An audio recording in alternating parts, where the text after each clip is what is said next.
Fast food workers, what is your sir? This is a Wendy's moment.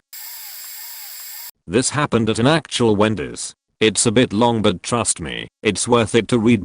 I once had a woman come through the drive-thru and try to order macaroni and cheese. I politely informed her we did not have that. She insisted we did. I told her we definitely didn't. She got angry and yelled at yes we did. I told her ma'am I've been working here 3 years. We have never had macaroni and cheese. It's not something we serve. Would you like to order something else? She says yes you faking do. I can see it on the menu board. It's right there right in front of me on the menu. I tell her I'm really not sure what she's looking at. But we don't have mac and cheese, and if it really does say mac and cheese on our menu board then that means someone vandalized it. She says no, it's definitely part of the menu board and it's real, and we do have it, and she isn't leaving until she gets her mac and cheese. Q quite literally 10 minutes of this back and forth, all while she's holding up the drive-thru line. I finally got the manager to come over and deal with it after asking him for the 15th time because they don't pay me nearly enough to deal with that for that long. The woman absolutely refuses to accept that we don't have mac and cheese. She also refuses to order anything else and won't move her car until we give her the mac and cheese that we don't have. We have a line of cars wrapped around the building now and everyone is pissed. It's been half an hour and the line has not moved. The manager tells her if she doesn't leave, he's gonna have to call the cops. She screams she can't understand why we're doing all this and why we won't just serve her mac and cheese when she can clearly see it on our menu board right in front of her. So we do have it, and why are we lying to her? My curiosity and exasperation finally got the better of me, so against my better judgment, I exit the building, walk along the outside to the drive-thru order screen, where this woman's car is. I tell her to please show me on the menu, where it says the words macaroni and cheese anywhere. She points and confidently says right there, with all the conviction of someone who is absolutely sure they just proved some big dumb idiot wrong, and that they will be hailed as a hero. I look where she's pointing. I see it. I sigh heavily as a bit more of my soul dies. I compose myself and say, as politely as I possibly can, ma'am that is a picture of the orange slices that come with the kids meal. We do not serve mac and cheese. Please drive away before the police get here. She looks confused, looks at the menu board again. The realization dawns on her, and she drives off without a word. I go back inside and scream in the walk-in freezer for 10 minutes. Edit. Thank you all very much for the awards. Holy shit RIP my inbox. And thank you to you/NSLRice for finding a picture of what the mac and cheese looked like on the menu board. I've added it to my post here so everyone can see just how insane this woman was for thinking it was mac and cheese. Also, to all the people saying some variation of staff is also to blame for taking so long to walk out to the car. I say this, employees don't get paid nearly enough to deal with that shit in general. You really think they wanna go outside in the summer heat, walk up to someone's car, and deal with that shit up close and personal? Worked at McDonald's. We would always get people that would ask for a Whopper burger, either seriously or trying to be funny. Cue the exhausted "we don't sell Whoppers sir/ma'am, we have the Big Mac." In response, usually we get an "oh, right. Okay." One of those until one day we had a guy come through drive-thru that asked for a large Whopper meal, and instant reply back, "Sir, we don't sell Whoppers here. We have Big Macs or quarter pounders or McChickens." He replied, "No, I don't want that. I want a Whopper." Me, "Sir, we don't sell those. This is a McDonald's. The closest equivalent would be a Big Mac, but it's not a Whopper. If you want an actual Whopper burger you need to go to Hungry Jack's, Burger King." Reply, "A faking Whopper meal." Me, "Okay sir, I can't give you a Whopper meal here, but I can order a Big Mac meal for you. The Big Mac is the closest equivalent we have, but it is not a Whopper. Are you happy with the large Big Mac meal instead?" Him, "Yes." Was that so hard? We give him a large Big Mac meal, and sure enough 10 minutes later he is back through the drive-thru screaming into the speaker that he hasn't gotten his Whopper burger. Edit. RIP my inbox.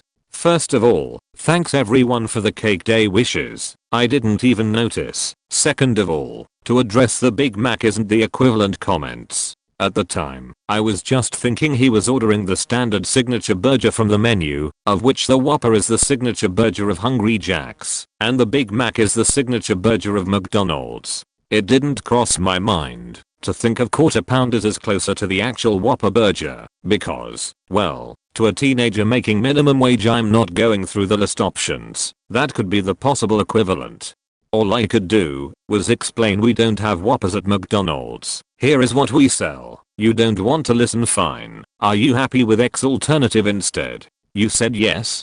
Great. Take your burger and piss off. Some people have pointed out the McFeast and quarter pounder deluxes as nearly the same burger to the Whopper. When I worked at McDonald's, which was 8 years ago, QPD weren't a thing. Never heard of it to this day actually. I don't eat at Macca's much, and the McFeast at the time was a limited edition menu item. It came and went seasonally. I believe now it's a standard menu item, but at the time it wasn't always available and certainly not when this incident occurred. And yes, I'm from Australia. Burger King is known as Hungry Jack's here because when Back first arrived to Australia there was already a small chain of locally owned burger restaurants in Sydney called Burger King.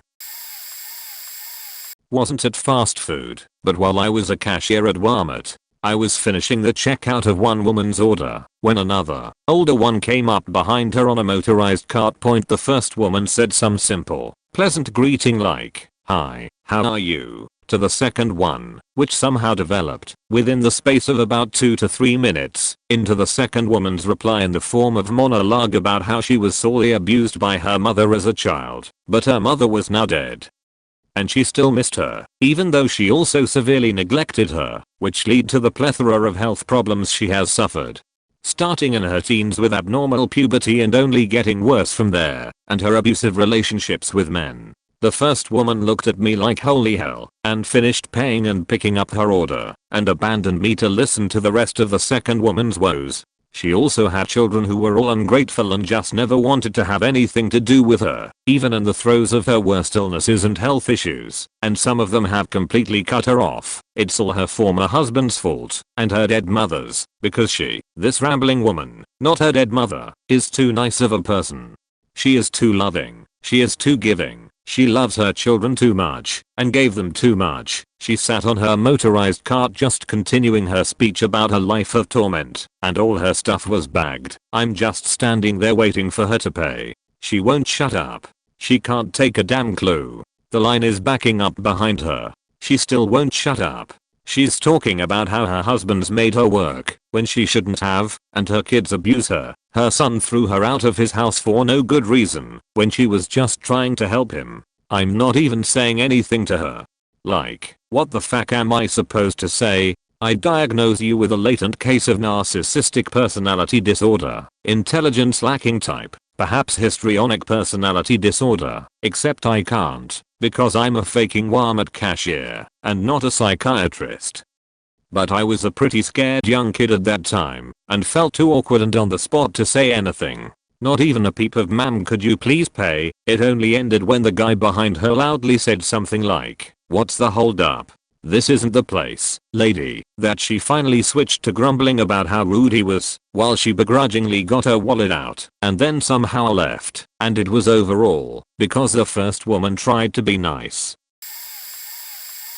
3 From my brief time working at McDonald's, man explains the plot of Star Wars on the phone, then starts talking about how his sex life wasn't negatively impacted by being Asian, and how he owned multiple beautiful electronics. He accidentally put the phone on speaker, and it was hold music. Then he asked for free coffee, didn't get any, and left. Middle-aged woman asked to see my manager, saying that I took her order wrong because her burger didn't have jalapenos. I had tried to explain that she'd ordered a green chili burger, local promotion, and that we didn't have a jalapeno burger.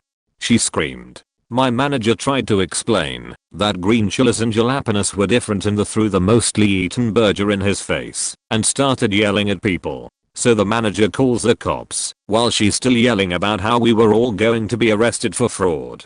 Cops arrive and tell her to leave. She starts yelling about how those goddamn dirty faking spics stole my money. Put them in jail. Not that it matters, but neither myself nor my manager were Hispanic, just dark hair and tanned. She straight told the cop that, as an affluent white woman, she expected him to arrest us for our insubordination.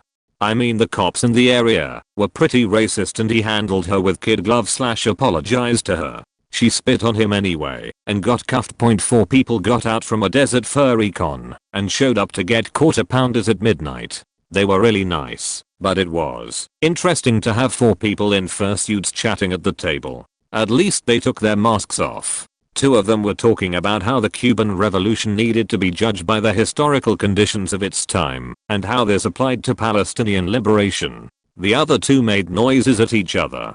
Edit. So recalling the furry story lead me to googling funny furry stuff, which lead me down a rabbit hole to this video, and I've half convinced myself the guy at the beginning talking about Palestine and Calbussy might be one of the dudes I saw, since he was also black and had a similar suit. No idea if it really is though, but it's funnier to think it is, and I'm happy for him regardless. I had been working at a popular deli chain restaurant for a few years when this happened. TLDR at the bottom. I was working in the back when a new trainee came rushing over, absolutely bawling, so I immediately knew something was seriously wrong. Jay had her stay in the back to calm down and alerted the head manager from the office so we could go tackle the situation. I get to the register and find a rather petite Korean lady shouting very loudly and demanding the trainee come back and saying she was stealing and trying to cheat her out of her money. She also kept shouting what I can only assume were strong obscenities in Korean. The manager looked at her with an expression that basically said, "Oh, no. She's too much for me to deal with." So he said he'd handle the line of people that was formed, and I got the pleasure of dealing with Korean Karen. Somehow I managed to keep a level head and asked her calmly to explain her situation. She was screaming and yelling and rambling about how upset she was and claimed the cashier refused to give her any change and that the bagels she wanted were too expensive. I handled giving her the change and reruns her bagels up so they came out to a better total. The trainee had keyed them in individuals instead of as a pack, which changes the price. It was literally her first day by herself. The whole time I'm packing up her 12.5 bagels, she's still being pussy and is waving her arms around in a fit and bumps a customer next to her. He very politely and sternly said, "Excuse me," and she decided to take this opportunity to spit on him. While all this has been going on, the assistant manager had called the cops as he'd been witness to her fit from the beginning, and a cop came in right after.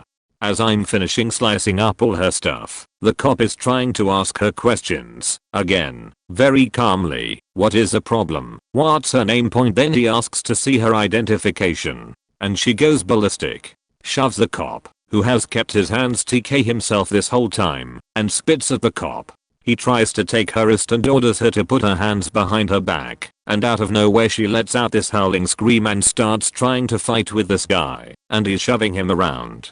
His partner comes in and sees the commotion and immediately jumps in. They're shoving into the refrigerator items and tackle her to the ground.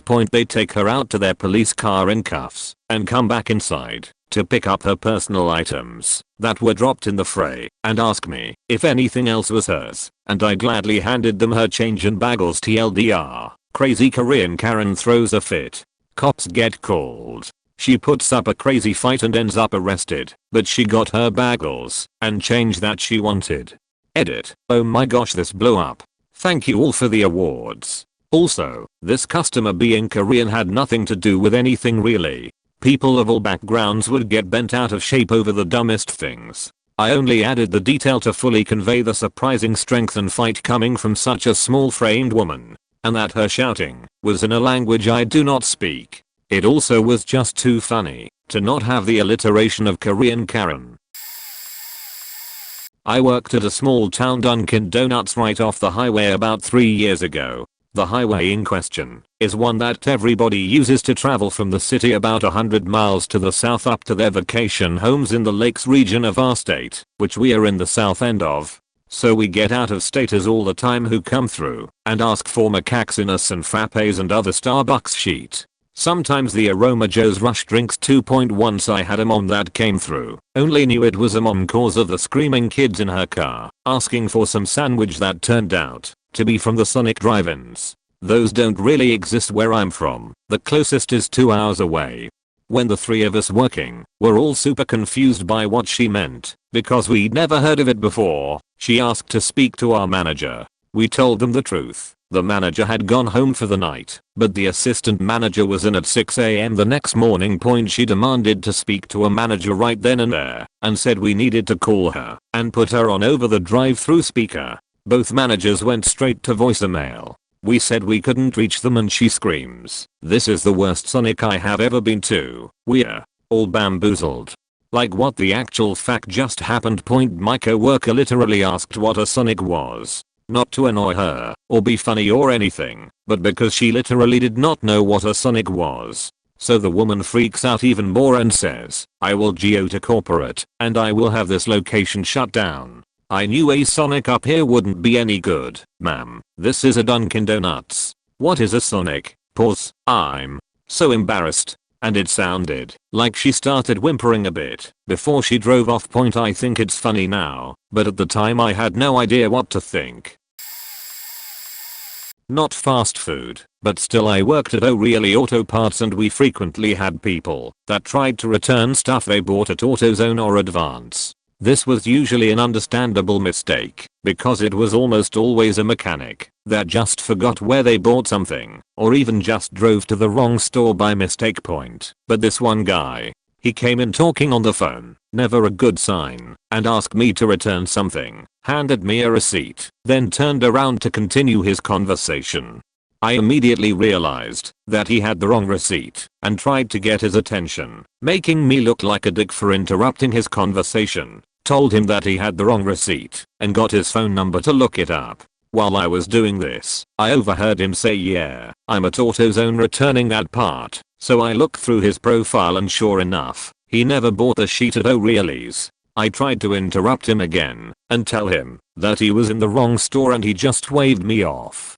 Obviously, he wanted to finish his conversation, so I let him. I help a few more customers, and after hearing him say I'm at AutoZone again, I'm assuming this was a different conversation, so I loudly said, "You're at O'Reilly's, dude. AutoZone is down the street." He completely ignored me. The dude spent a good 15 minutes on the phone before walking back over to the counter and said, "Alright, did you return the thing yet?" Obligatory. Not a fast food worker, but I've worked in upscale dining/bar and catering services for quite a while now and have similar stories. I feel like the more money people are spending on food service, the ratio of stupid to arrogant shifts quite a bit. They might be wrong, but it doesn't matter because the amount of money they are spending or business they are bringing in equals their right. Was working in a kinda upscale steakhouse in a wealthy suburb that was next door to a rather large hotel. Lady calls in and says she needs to place a pickup order. "Sure, what can I get for you?" She asks for a loaf of bread, a dozen eggs, a half gallon of milk, and a stick of butter. Me asking, "I'm sorry, I think you might have called the wrong number. This is busy upscale steakhouse. Did you mean to call a grocery store or delivery service?" She replies, "No, I've called the right place. This is busy upscale steakhouse next to the hotel, right?" Well, yeah, it is, but that seems to directly clash with the fact you just ordered a loaf of bread, milk, eggs, and butter. This is, but unfortunately those things aren't present on our menu.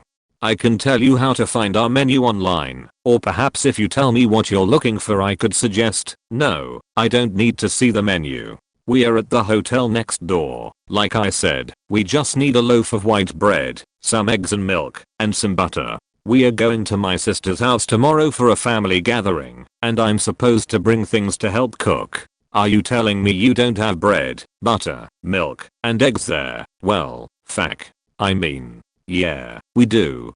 We do a lightly toasted bread garnish on some dishes, and obviously a restaurant kitchen stocks milk, eggs, and butter. I put her on hold and go get my manager. She thinks it's absurd as I do, and tells me to give her the address for a grocery store about a mile down the road. I don't feel like walking to the grocery store or getting an Uber. Are you really not going to take my order? I mean, fuck it. Sure. We make up absurd numbers for a la carte orders of toast, raw eggs, large sides of butter, and glasses of milk. I think it came out to around $90.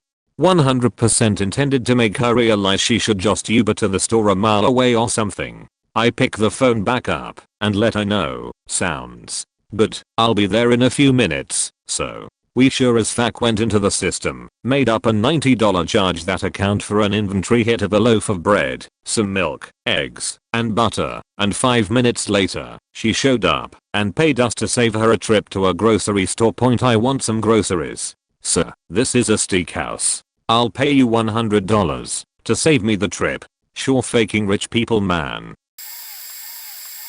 I've actually had a ma'am. This isn't a Wendy's before. I used to work at a Tim Hortons that also had a Wendy's under the same roof. Common in Canada, where I live. We got along with each other and gave each other the free stuff we got. We got free coffee and donuts, and they got free fries and fountain pop. I was a teen working my first job, so I wanted to stand out. When the second night shift employee didn't show up, I offered to take their place and do a double shift. I don't recommend this, by the way, as I got home from school, came to work, worked 16 hours, then went back to school from work.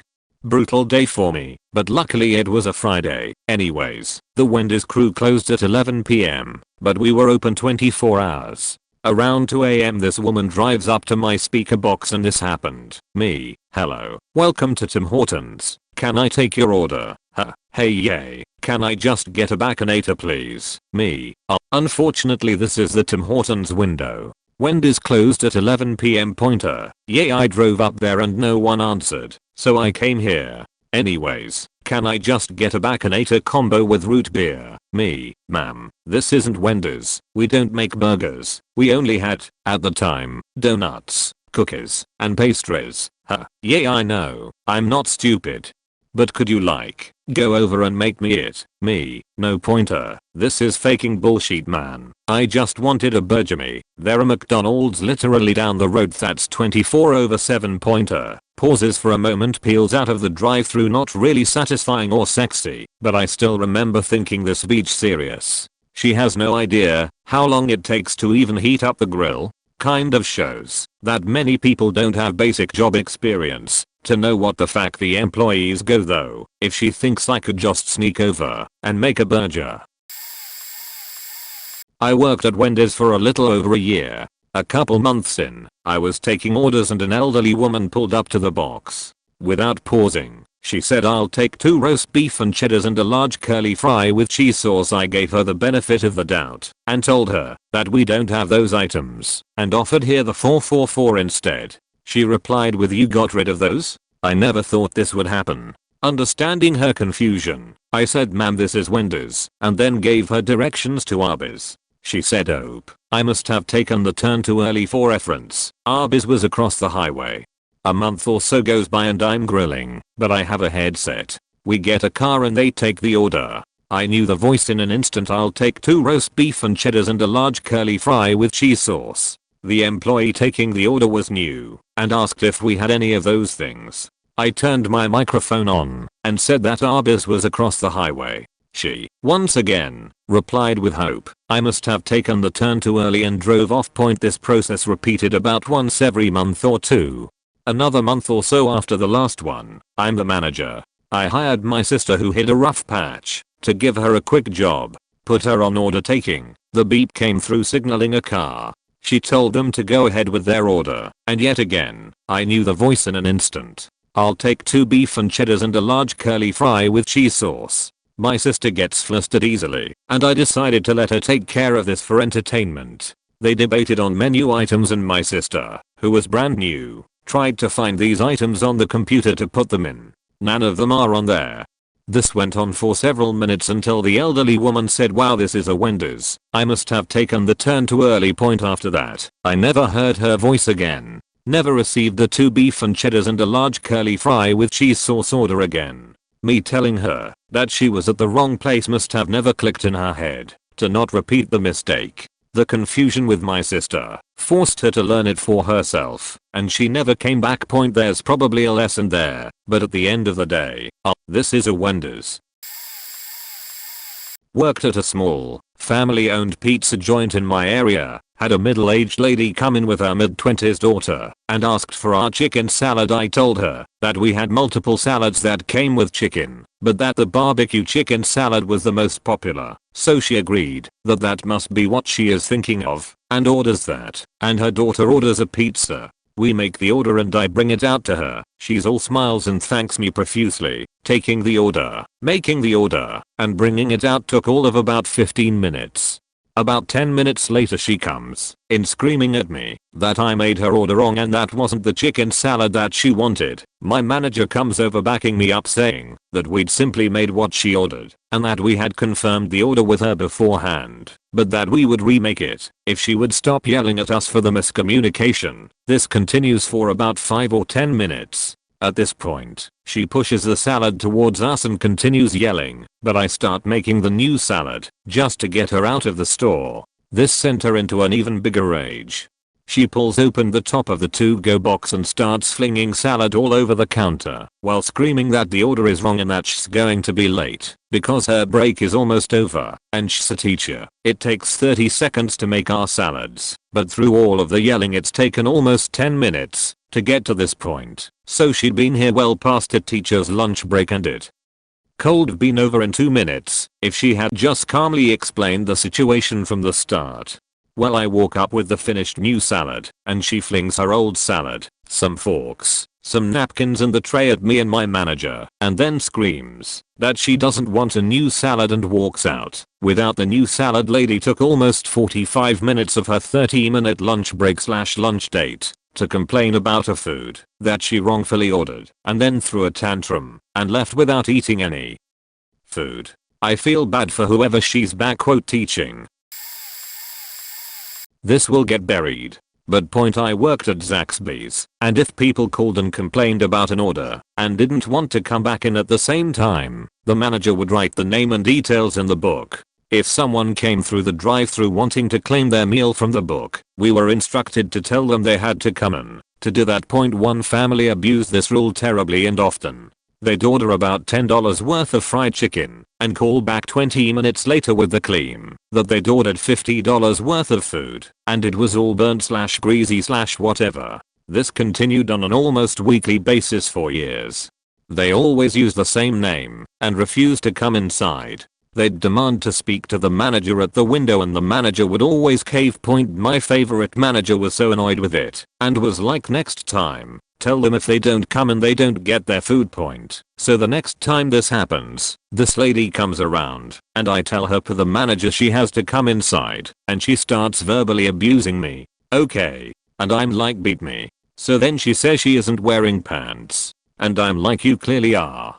I was working 2 jobs at the time and couldn't have given 2 sheets if they fired me. Point, this woman said she can't come in, she's not dressed appropriately, and pulled her whole ass titty out of her spaghetti strap and let it flop over the top of her shirt. At which point I got the manager. I don't remember if she got her food that time in the drive-thru, but I do remember my manager's face when he walked over and saw her holding her soggy ass titty up instead of walking her ass inside. Point, I quit shortly after, but I'm sure she's still running the same long con.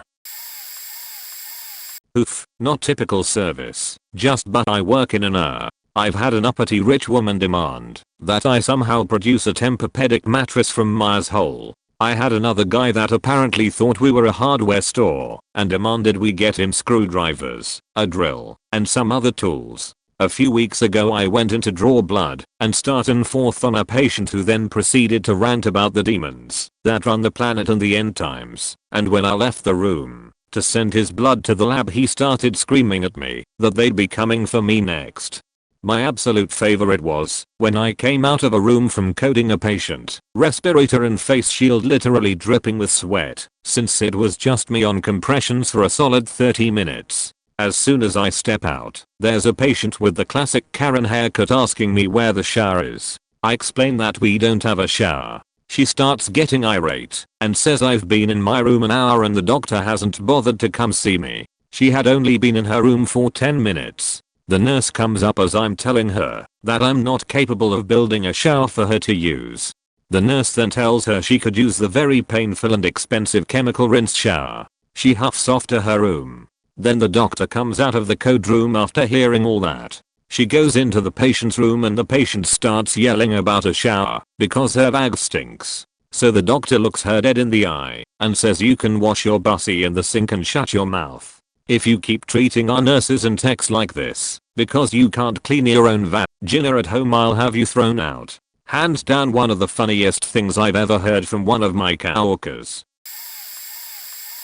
Okay, I'm late to the party, but it's worth it. I was a customer, not an employee, point me, and 3 dudes are rolling into a Dairy Queen at lunch hour. We are all 30 somethings with an easygoing office boss, so we have a loose hour for lunch. So we are not in a hurry. Point on the way and we noticed a 50-ish guy visibly upset waiting for his food. We stroll up and have been there before. We all order from the "listen, I'm 55, high as a kite and out of fax" cashier that's always there. He's never rude, but he's never happy to see you or happy to be working at DQ either. We go stand by a larger corner booth behind the upset dude, but pretty close to the front.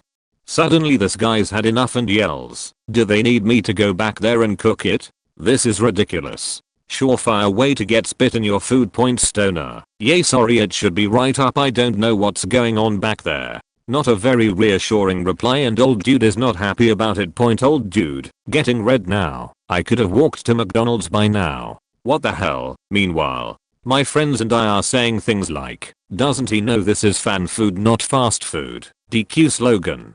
Maybe he could hear us, but probably not. Point finally his food comes, and he yanks the bag out of stoner's hands and storms toward the door. Another customer is on his way in, 45 years old dude. And the old angry guy says, "If you're staying here you're crazy." He mutters some more incoherent stuff as the door closes. End of the story. Right. Wrong. Point new dude strolls up to stoner, who is unfazed from the recent event, and opens with his patented, "What do you want?" Point new dude, tough customer. Stoner, well, his food took a while, the guys in the back were slow or something. New dude, nicely, well, is that gonna happen to me? Stoner, always looking to reassure, I don't think so. New dude, it's a yes or no question, man. Is it gonna happen to me or not? There's nobody in here. We all look up like that escalated quickly. Point stoner, still unwilling to care or commit to an answer. Yeah, probably not. Point new dude orders and everything goes fine after that. We waited maybe 10 minutes on the high end for our food, which is kinda long, but dude shit happens and stoner guy is one fac away from just quitting. So take it easy. I worked at Starbucks, which is full of nightmare interactions with people at the outset because of how the company wants customers to relate to them. However, nothing was more out there than a lady who was strange every single time. She had cried before, had yelled, non-threateningly, just very emotionally about something, would get needlessly worked up if something was taking too long. Thankfully, our store wasn't her main Starbucks, so I didn't see her often. One morning though, a half hour into being open, just my manager, another worker, and me are working. I'm working the drive window and 2 cars pull in, and as they are pulling in, the second car starts honking at the first. Not just one honk, not 2, just laying on the horn for seconds at a time, hitting it over and over. They both get in the drive lane. I start taking the first car's order. The second car keeps honking over and over wildly. My boss and I are laughing and also a bit, what the hell are you supposed to do with this situation? I ask the first car if she knows what is up with the second car and she says no. The first car pulls up. I ask my manager to take the second car's order. Lady in the second car is the overly emotional, intense lady. She tells my boss that the lady in the first car cut her off pulling into the parking lot. Point I'm busy dealing with the first car. My boss is asking the second car not to honk in the drive like that. She pulls up, and as soon as she is right behind the first car again, she starts honking again. We are losing our minds. We can't understand at all what she thinks is going to be changed by her acting this way. First car pulls away, and this lady pulls up, and I'm trying very hard to act as if she hasn't spent the last 5 minutes honking and thrashing around with anger in her car. I give her the total. She yells, "She cut me off coming in. She could have killed me." I tell her that's wild. Pause. Tell her the total. She looks at me, and I have no ability to be sympathetic because she has burned through any sympathy several visits before. She is shaking and barely containing rage at a person who has already driven away. As I go to hand her the drink she bought, she says, "You're laughing at me, and you should feel sorry for me. I'm the victim." I just said, "I don't feel anything about it. I just pass things through a window, that's all." She drove away and didn't visit us again for almost a year. I know Starbucks would like me to have calmed her down, offered her the drink for free, assured her that we were all on her side, tell her that sometimes people are shit and we all understand.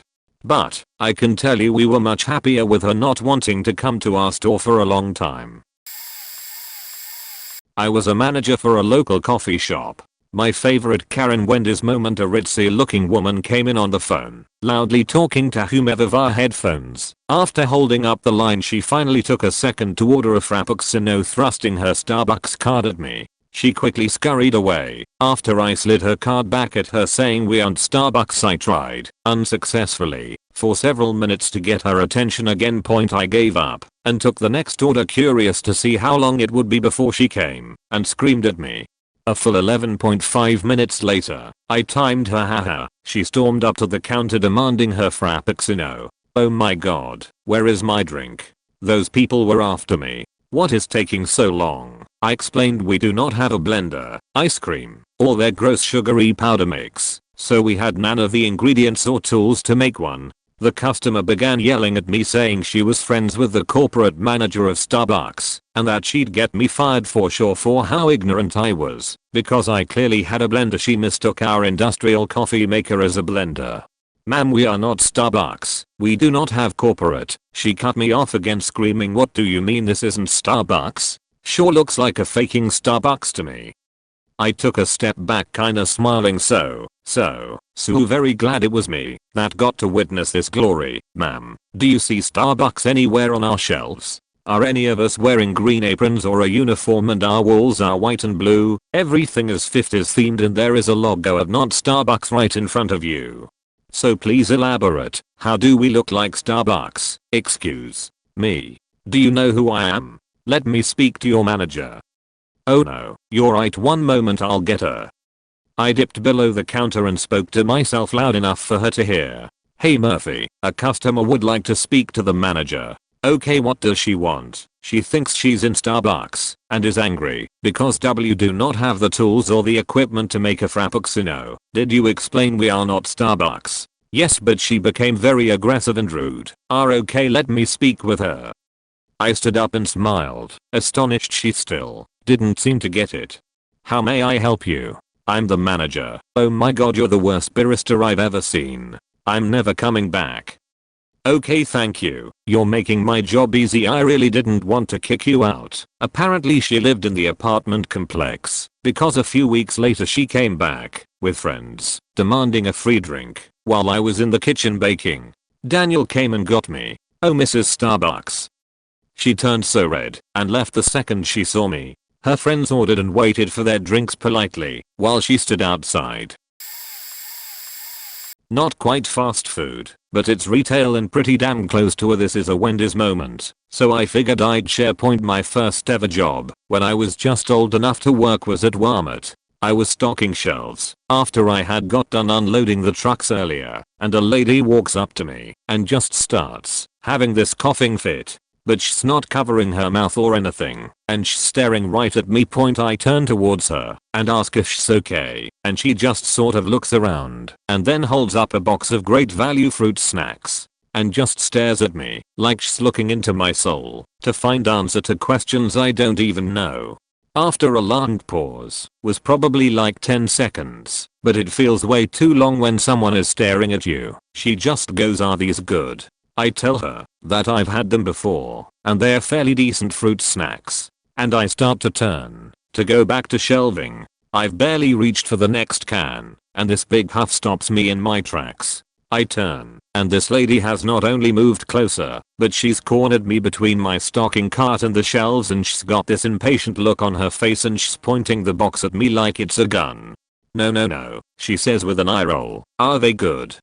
Confused 16-year-old me, well, maybe not that good. At this point the lady starts getting a little red in the face and she's starting to look mad. I'm starting to get a little freaked out, thinking maybe she's on drugs or something, or there's something I'm supposed to just know and I just don't. Finally she stops pointing the box at me like a gun and looks at it for a second before shoving it back in my face, jabbing at the ingredients list with her finger. Is it good? She says, violently jabbing the box with each word. Oh.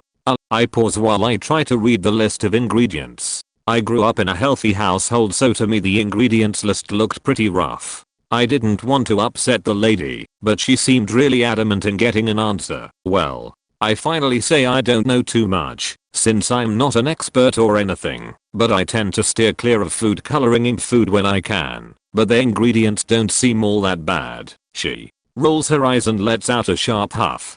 You know what I mean, she says, still pointing at the list. I don't care what they are, I just want to know if they're good. The ingredients, no, the quality of the fruit snacks. She looks at me like I'm the dumbest person alive and puts her hands in the air, still clutching the box of fruit snacks. She turns around and I honestly am just relieved that she's going away, until I realize that she's just looking through things on the opposite shelf. She snatches another box and this time it's some kind of great value granola bars. This time when she puts it in my face she uses the box of fruit snacks to point at something on the box, but I can't tell what, because the box of fruit snacks is way bigger and just blocks like 90% of the granola bar box.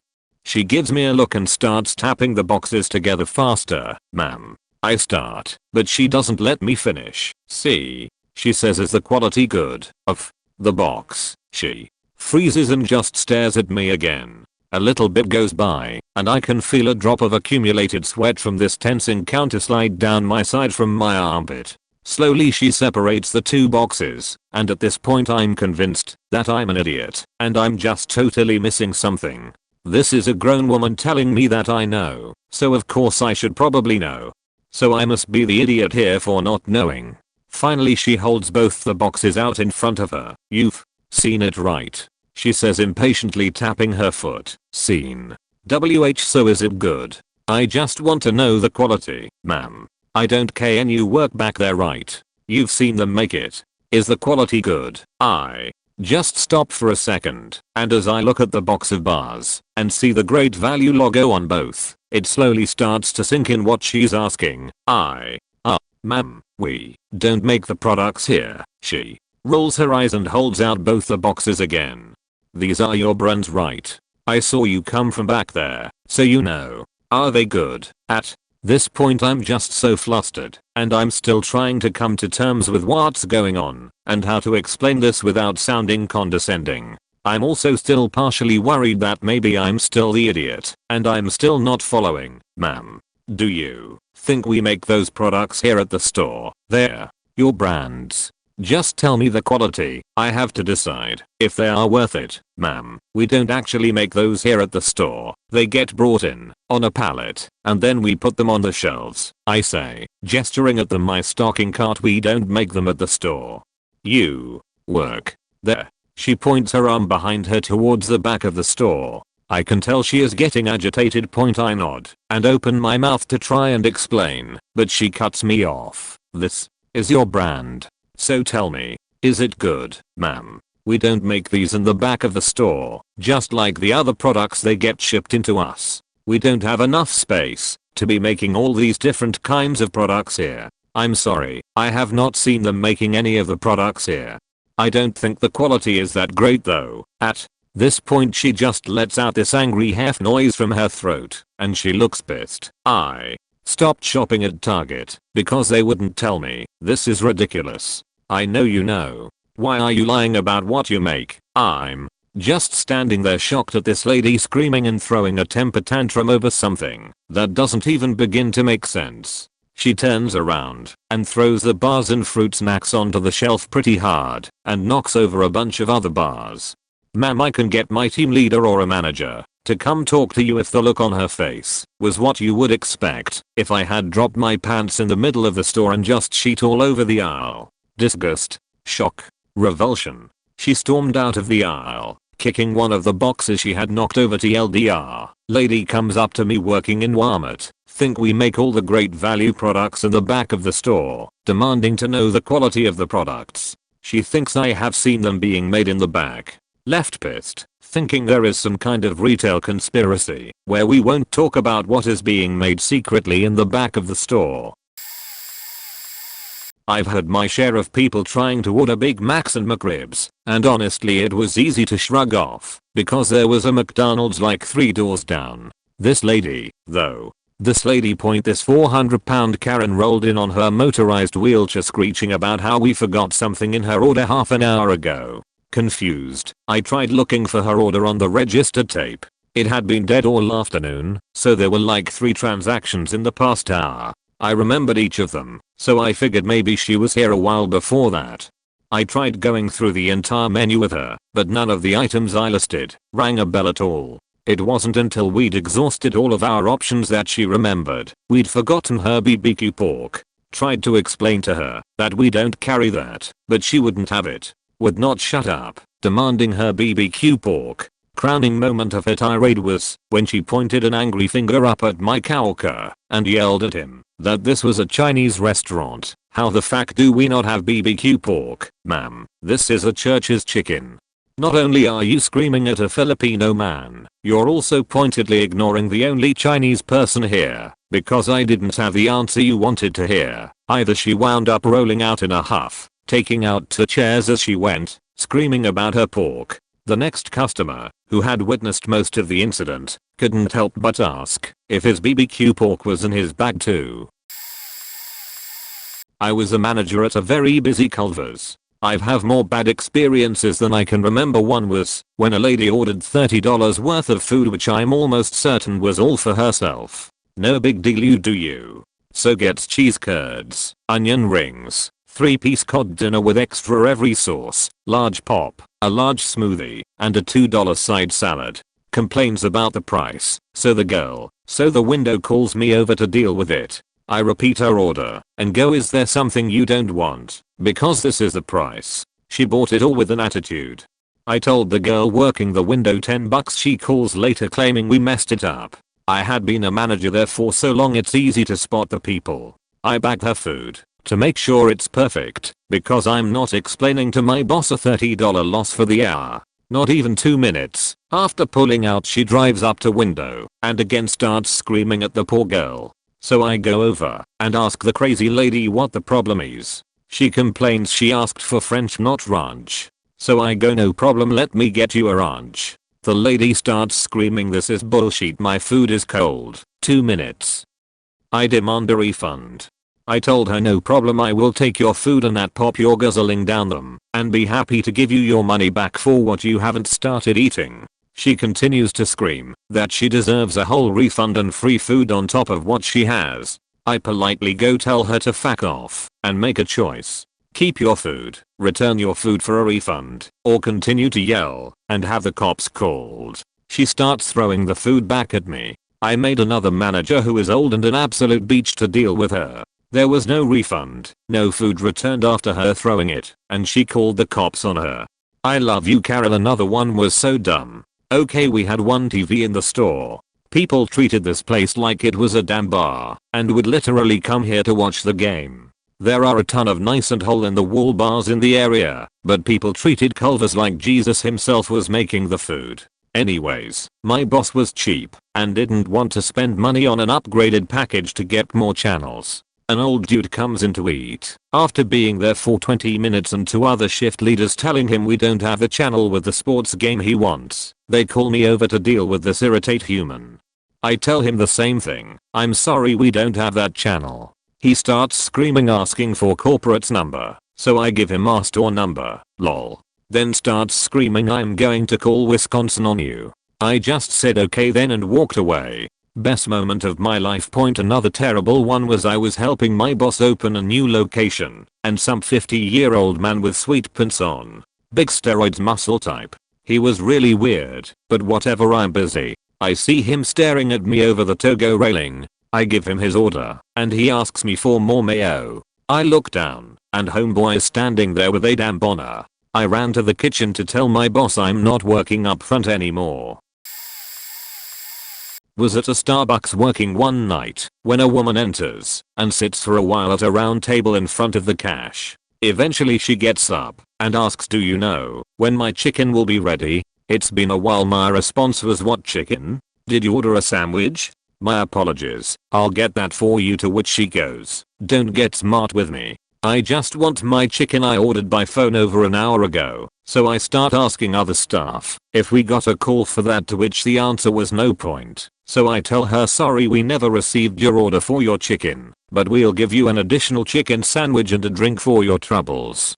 I don't want your sandwiches. I ordered 3 pounds of wings. I want my damn wings, ma'am. We don't sell wings. This is Starbucks. You would think it'd end there and she would clue in, but no. I want your name and I want your manager out here right now. You are wasting my time. She is pretty much screaming, ignoring the laughter from some of the other customers. A shift comes out from doing their count and tries to reason with this woman obsessed with her wings that we apparently are depriving her of. They spent about 10 minutes talking, to which she was offered a multitude of different free sheets, to which she kept rejecting as she kept insisting that she called us for wings. Eventually it leads that she called the business next door, and despite being told multiple times this is a Starbucks, she refused the free stuff, maybe out of sheer embarrassment, and proceeded to do the walk of shame, leaving through the door, all the while patrons are laughing at her. And honestly, I was biting my lip to not laugh while she was still there. Nothing could prepare us for the scream of agony as she discovered the place next door had closed for the evening about 4 minutes prior her leaving. To add to the hilarity, the staff brought us wings after they were done cleaning for the night, as someone ordered this and never showed. We don't want it to go to waste. That day I learned that people like the viral McDonald's final form video who wanted her nuggets exist. Do not get in the way of getting their chicken. I work for an answering service company. This man calls Future Home, which is a Tesla solar distribution company. I say, thank you for calling Future Home, a Tesla solar panel distribution company. My name is Zelda 122821. What can I help you with? And this man immediately yells, you're faking lying. Tesla does not do solar panels. There's a brief pause while I contemplate my life choices that led to this moment. I respond, Tesla does solar panels. You called Future Home, and we are an authorized distributor of Tesla solar panels. What can I help? And he interrupts me and he yells, Tesla. The Tesla with Elon Musk. And I was like, yes, Tesla with Elon Musk. And he proceeds to go on a rant about how Tesla doesn't do solar panels and that they only do cars. And I try to explain that Tesla did both, but this man just would not listen to me. He states that he had someone come over and do a presentation for him about the solar panels through Tesla, and that he also yelled at the poor dude who did the presentation. I'm thinking like, thank God I'm just on the phone and he can't see me rolling my eyes or hear when I mute myself. So after a few minutes of arguing and some quick frantic Google searches on my site, did Tesla stop making solar panels? He is still convinced I'm lying. Apparently I made up the entire thing and the website and everything to trick this man. I'm wondering if I'm speaking to Elon Musk, and if this is a test. I eventually convinced him to let me sell him solar panels from, you guessed it, Tesla. I got some hella commission, lol. Worked at a higher end Asian restaurant. Lo mein, kung pow tofu, stir fry, all that shit. We had a kids menu with some smaller items, this little French chicken dish, and butter noodles for them. It was an incredibly busy place, and this particular family came in right smack in the middle of a Saturday night dinner rush. When taking the family's order, the mother was staring at the kids menu, and I got to the kid last. He'll have the kids cheeseburger. Miss, we don't have cheeseburgers here. She looks at me confused and starts to get angry. I don't know, whatever, just get him the kid's hot dog then. Miss, we don't have hot dogs here either. There's literally a kid's menu in her hands, and I'm trying not to laugh / yell / cry. She sits there frustrated for a few moments, but I was way too busy to just stand there and wait for her to read over the whopping 5 items on the kid's menu. I ask her if she needs a minute and she doesn't respond, but the husband picked up on the fact that we were slammed and said to come back.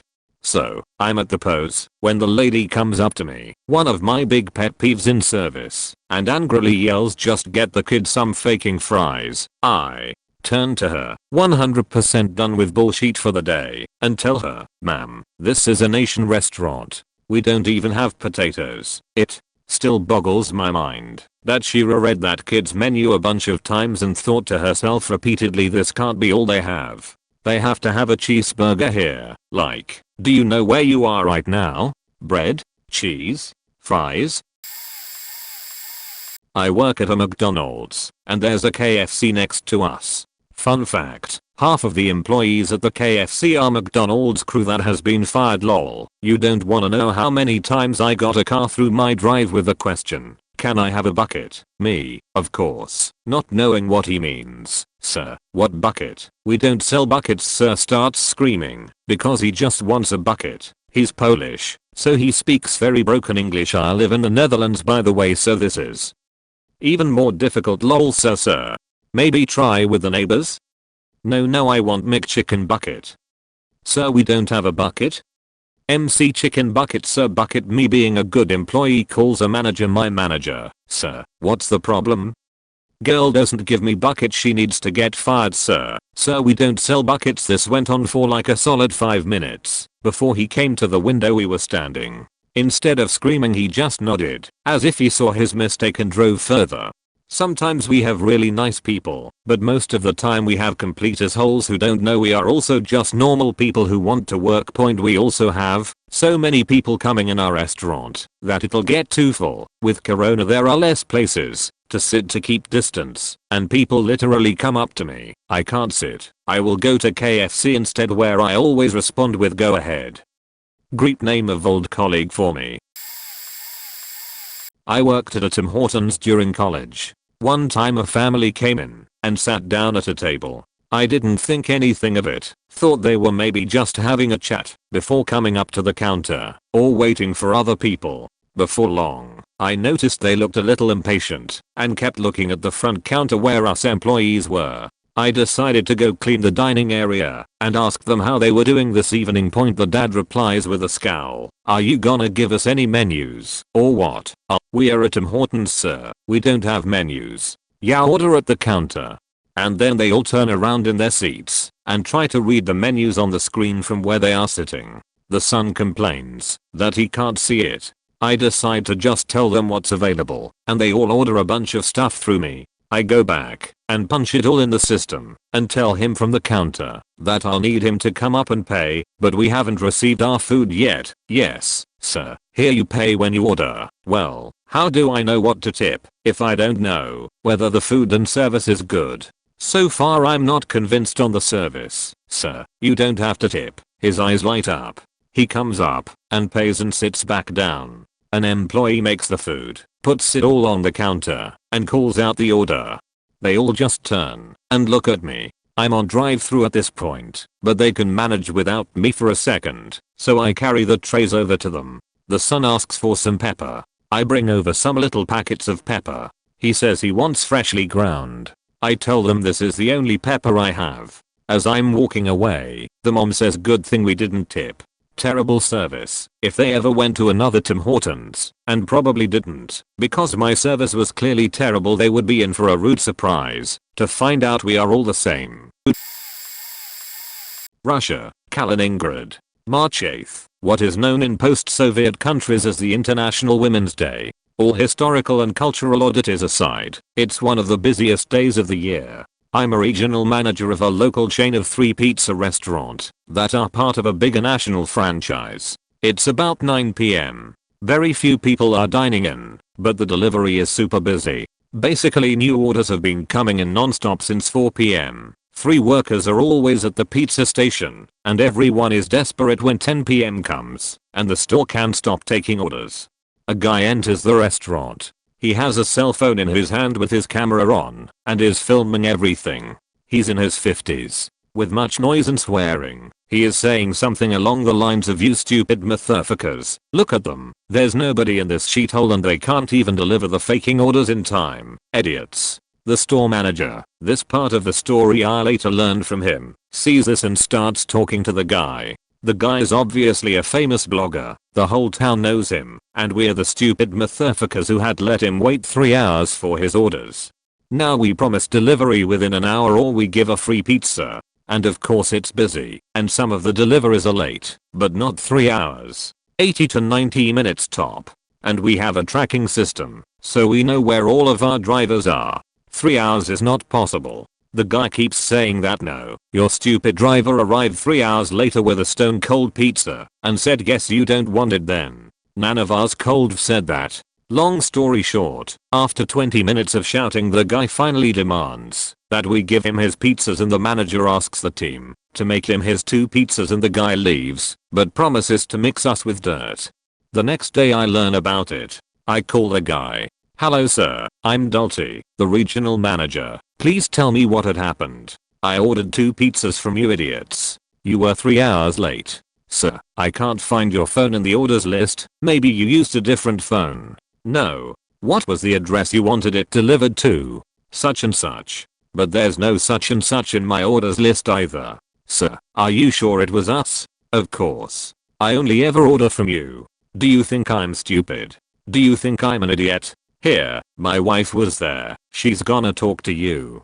So the woman takes the phone and without a hi starts swearing at me. She is enraged to the point that she can't keep up a conversation. The guy takes the phone back. Sir, what was the number you called to make the order? It was.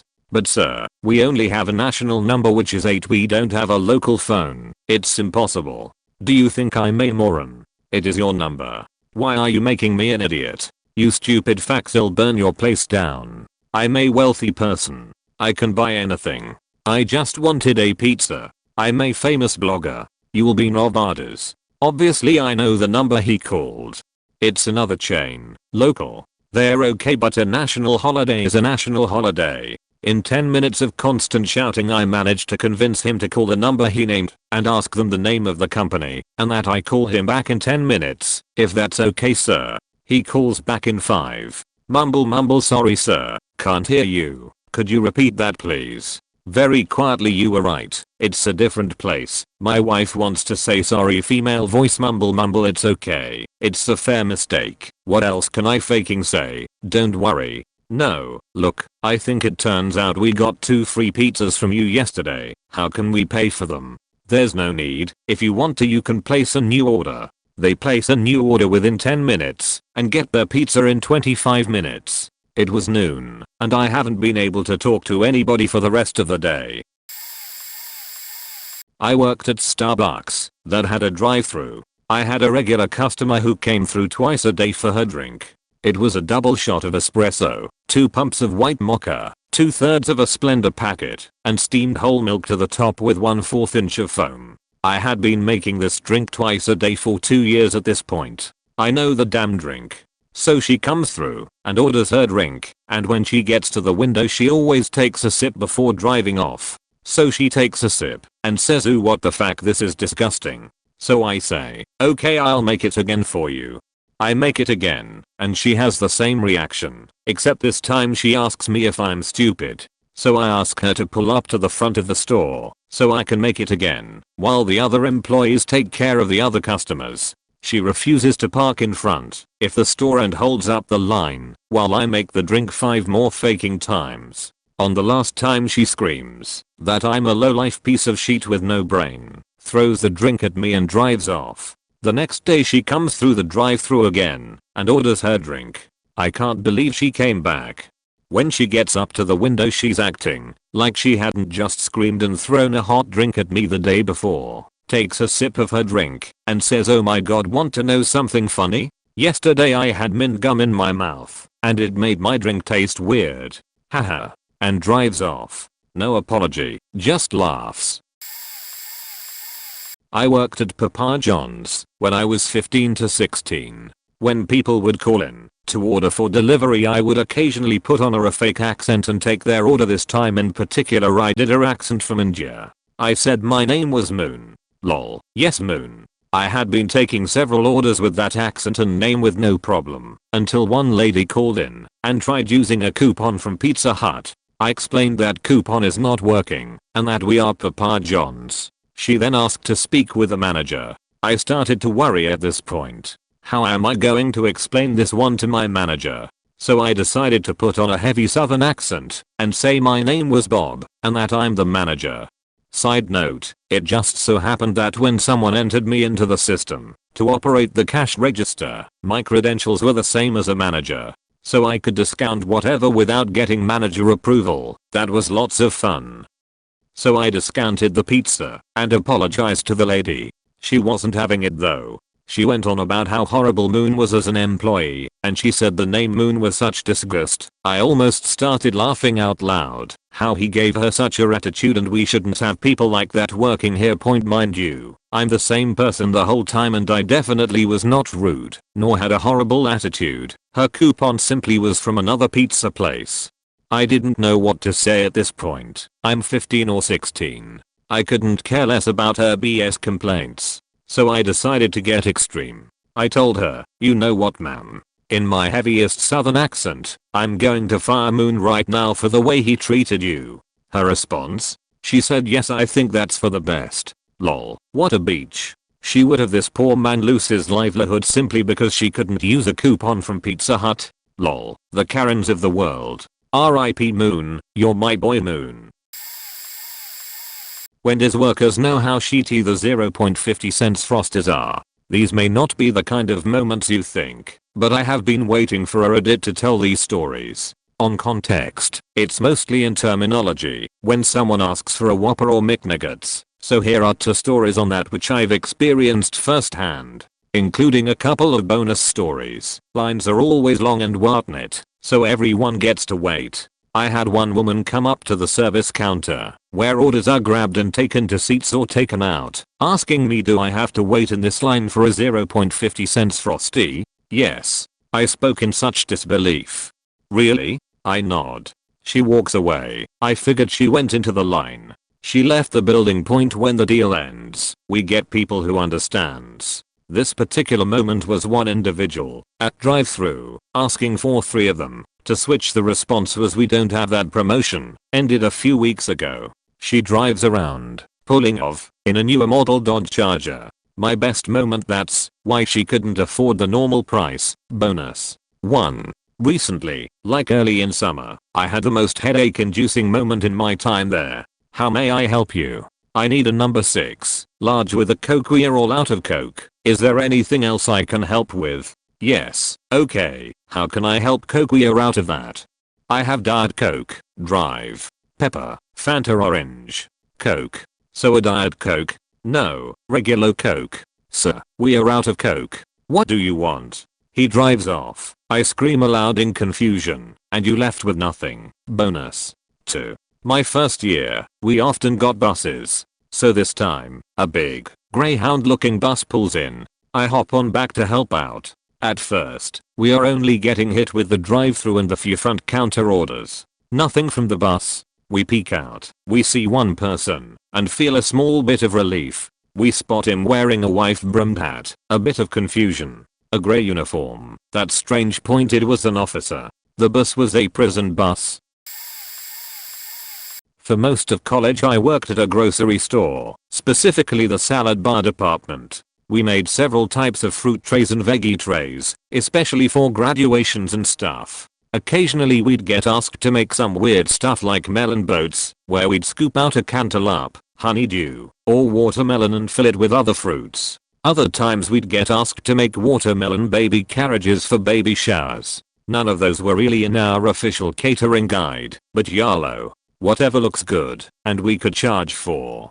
One of my managers, bless her, straight up told us we were supposed to refuse any orders that were intended to be edible arrangements, like they advertise on TV or billboards. According to her, they cost too much time in prep and materials, and were a pain in the ass to deliver. I gleefully agreed to this. Still, that didn't stop customers from trying to order them. Every time I got a catering call asking for one, I'd explain that we couldn't do edible arrangements, but we could do X, Y, and Z instead.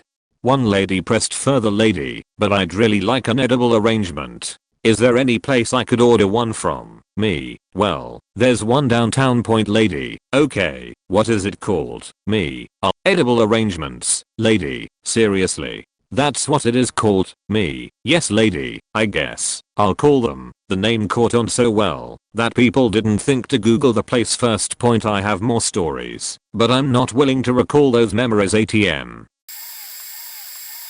I worked at an ice cream shop. That's all we sold was ice cream, cones, and things that went inside of ice cream. Nothing else. We didn't even sell beverages aside from milkshakes made with said ice cream plus milk. A woman with a thick British accent, relevant, came in and ordered her ice cream. I'm forced to ask waffle cone or paper cup, because those are the two options. She couldn't understand me and kept asking for a pot or pan, and I'm like, I then point to the waffle cones and hold up a paper cup and ask her which one she wants again. No, a pot. A pan. She looks utterly baffled at this point. Maybe something like a. And she stops and just stares at me. We both just stare at each other for what felt like close to 10 seconds. She then points to a metal swirly thing we use to hold cones in. One of these, https://cdn.shopify.com/s/. I tell her it has to go in a cone for that, and she can't take it out of the store. She looks entirely confused, but I proceed to put her ball of ice cream inside of a waffle cone, assuming that's what she wanted. She didn't get angry, but she kind of flipped out, like she was exasperated, and repeated no, a pot or a pan or a. I have no idea what the third things she kept repeating was. I finally just put it into a paper cup and handed it to her. The look of relief on her face. She was asking for the paper cup all along and couldn't say cup or bowl. To save her life, it should ended there, but she then tried to pay in a currency not accepted by our store. It could have been pounds, but I don't remember what it looked like, but it had a ton of zeros on each bill and they were a light pastel color. I explained that I couldn't accept this tender, and she looked like she was going to cry. Thankfully she had a card with her that worked. After she paid, she tried to order food, like normal dinner food. She kept asking if we had burgers and chips. I knew she meant fries here, I know that much. I kept trying to explain that we only sold ice cream, and she left dejected. An hour later she came back to apologize. She thought she was at the burger joint next door. Not fast food, but I do have a story that kind of fits the topic and the spirit of what everyone is saying. I just left a job working for a postal contractor. We took big shipments of stuff and broke them up to make it easier for the post office to handle. I was in charge of shipping and receiving on second shift there. The warehouse I was in was gigantic. It used to be a Caterpillar factory where they made big machines. Now there are 4 different companies in 2 buildings on site. Ours was small, only 11 doors, out of something like 170, but our address started with 301, just like everyone else in the building. Yet we were better marked than the other companies, so we attracted all the angry truck drivers. At least once a day, someone would come in and say, "Hi, I'm looking for 301. And I could point them in the right direction. Sometimes, they would come in and say, with a heavy accent, "Is these, 301. We had a lot of drivers who spoke Spanish, but this wasn't an issue, because I could grab one of my Puerto Rican co-workers and have them tell the driver where to go. We also had many of the drivers who spoke Russian, or some African language. One time I had an extremely old man, like WWII veteran old. He hobbled in with his cane and silently handed me his paper, which was for one of the other companies. I told him where to go, and he just uttered "Fuak" in a really low voice as he hobbled back out. Another time, I had a guy come in with a paper for the other company. I started telling him where to go, but he just started screaming at me in Russian. I had to walk outside and actually point at the door, because every time I tried to point at them from our door, I just got screamed at more. Some drivers thought that I wasn't giving them a load because I didn't like them. They would show up, I'd tell them where their company was, and they would just be like, "No, this is the right place. Here's the load number." I had a few guys back in without checking in, and I would have to go outside and chase them away before they dropped a trailer of stuff we couldn't unload. One time this happened on another shift, and the dock staff actually met with the driver and exchanged paperwork with him, telling him he could drop it there. Sometimes a driver would show up around 4 or 5 p.m. but his load wasn't scheduled until 7 a.m. I'd tell them that the load wasn't going to be ready for over 12 hours and to bed down in the yard, and they would call their dispatch, who always ask me, "Is there any way you could load him sooner?" Nope, you sent him here 12 hours early. I just left that job, and I'm thankful I no longer need to deal with angry truckers. Not fast food, but was working at a Target. Had similar situations on an almost daily basis. I had one standout case stand out. A person came to the electronics desk with a dirty baseball and asked, "Do you sell these here?" You could immediately see that this person was not the sharpest tack in the box. Naturally, I thought they want to buy a new baseball and took them to the sporting goods section. When we got there, they said no. "Do you sell these here?" Holding the baseball up, I noticed they were showing me a printed signature on the ball. It was clearly one of those baseballs with stamped signatures. We sells generic baseballs and a limited quantity of collector baseballs, but I don't believe we have that player. You can try exporting goods. Guest: no, I want to sell this. I want to get money for it. Me, visibly confused: did you buy that here? We don't accept returns from non-Target stores. The returns desk is in the front of the store where you entered. They can give you more details on Target's return policy. Guest: no, I want to sell this. How much will you give me for this? Me, we are not going to buy that from you. Guest: why not? You sell these here, don't you? Me, this is a Target, not a pawn shop. At this point, few of my team members were in the next aisle over enjoying my conversation with this guest. They were wondering where I was, since I had keys and found me talking to this guest. Guest: what a pawn shop? I explained what a pawn shop was and how they worked. Guest: so how much do you think I will get for this? Me, probably not much. Guest: it's signed by, I forgot the name. I got it for $500. They said I could sell it for more. Me, this is a collector's baseball with a stamped signature. I show the guest one of the few collectibles we had and how the signature wasn't real. They produce these by the thousands and sell them at sporting goods stores. I doubt a pawn shop will offer anything significant. Certainly not $500. Guest: so where can I sell this then? I want to get money for it. By that point, the manager of the store had come over at the request of my teammates and realized the kind of guest we were dealing with. He excused me back to electronic debt and took over. The guest left about 15 minutes later, and the manager came by and told me the code word to get assistance with tough situations like that. Apparently this happens often enough to make a code word for it. I genuinely felt bad because it sounded like someone scammed this person out of $500. I work for a casual Asian chain restaurant. My location happens to share a parking lot with a Panda Express. I have been with the company for over a decade, so I know the menu and every item we've offered and discontinued in that time. One of my servers comes to me and says these ladies at her table are upset with the food. So I head to the table. Me, introduces myself, asks what's wrong. Guest: this is not what we ordered. We ordered the honey walnut shrimp. Me, looks at their honey shrimp lunches. I'm so sorry, we don't offer honey walnut shrimp.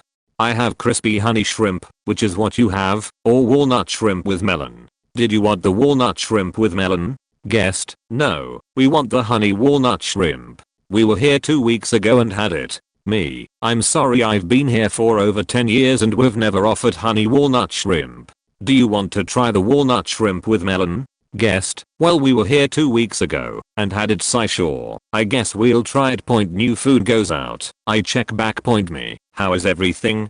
Guest: well, it's not what we wanted. Me, I looked it up and Panda Express has honey walnut shrimp. Is that maybe what you were thinking of? Guest: no, I would never eat at Panda Express.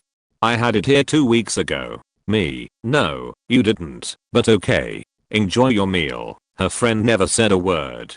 The guest who I was speaking with was very angry with me, but having experienced dementia with my aunt, I honestly think she forgot where she had it, was embarrassed and didn't want to admit she had mixed up restaurants. The interaction felt very much like how my aunt would get upset when she mixed things up.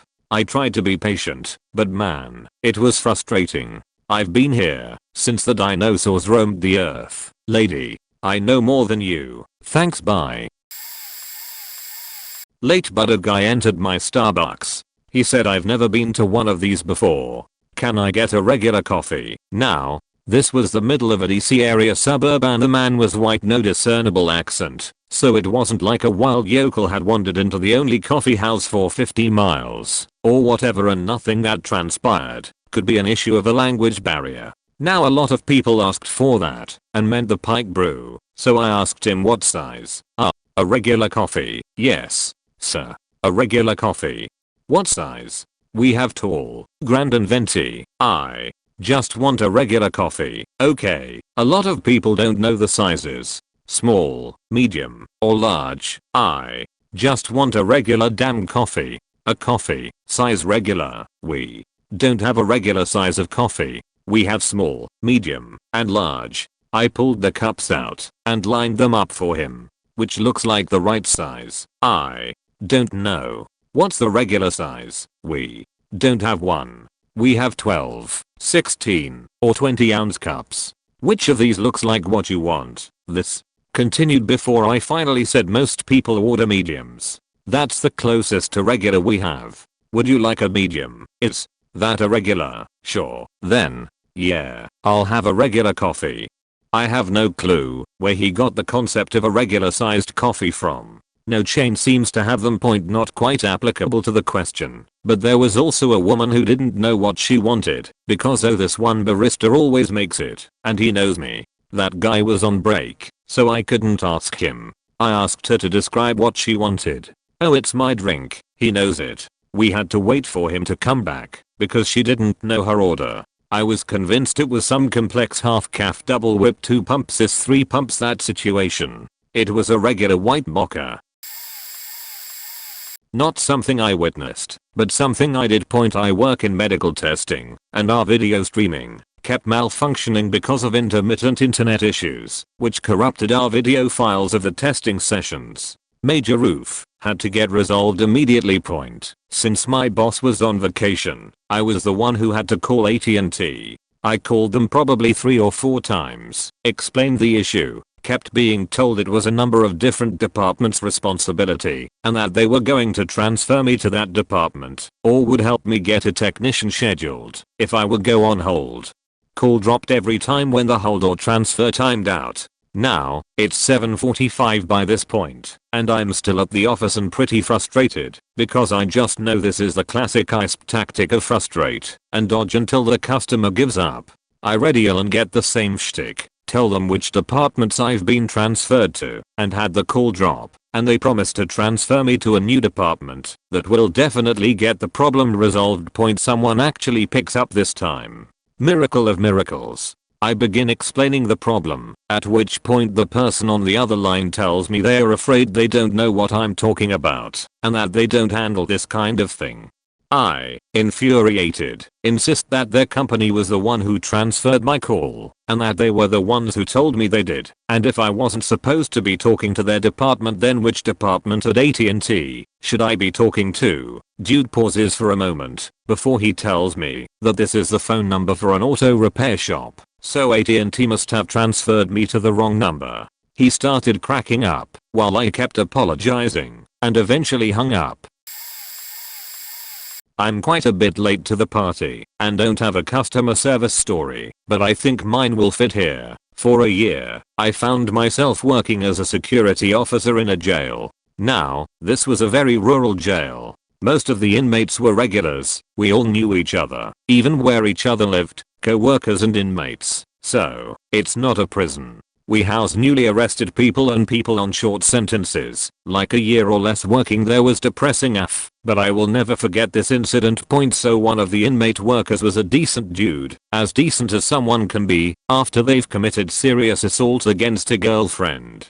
Always did his job, was very friendly to the guards.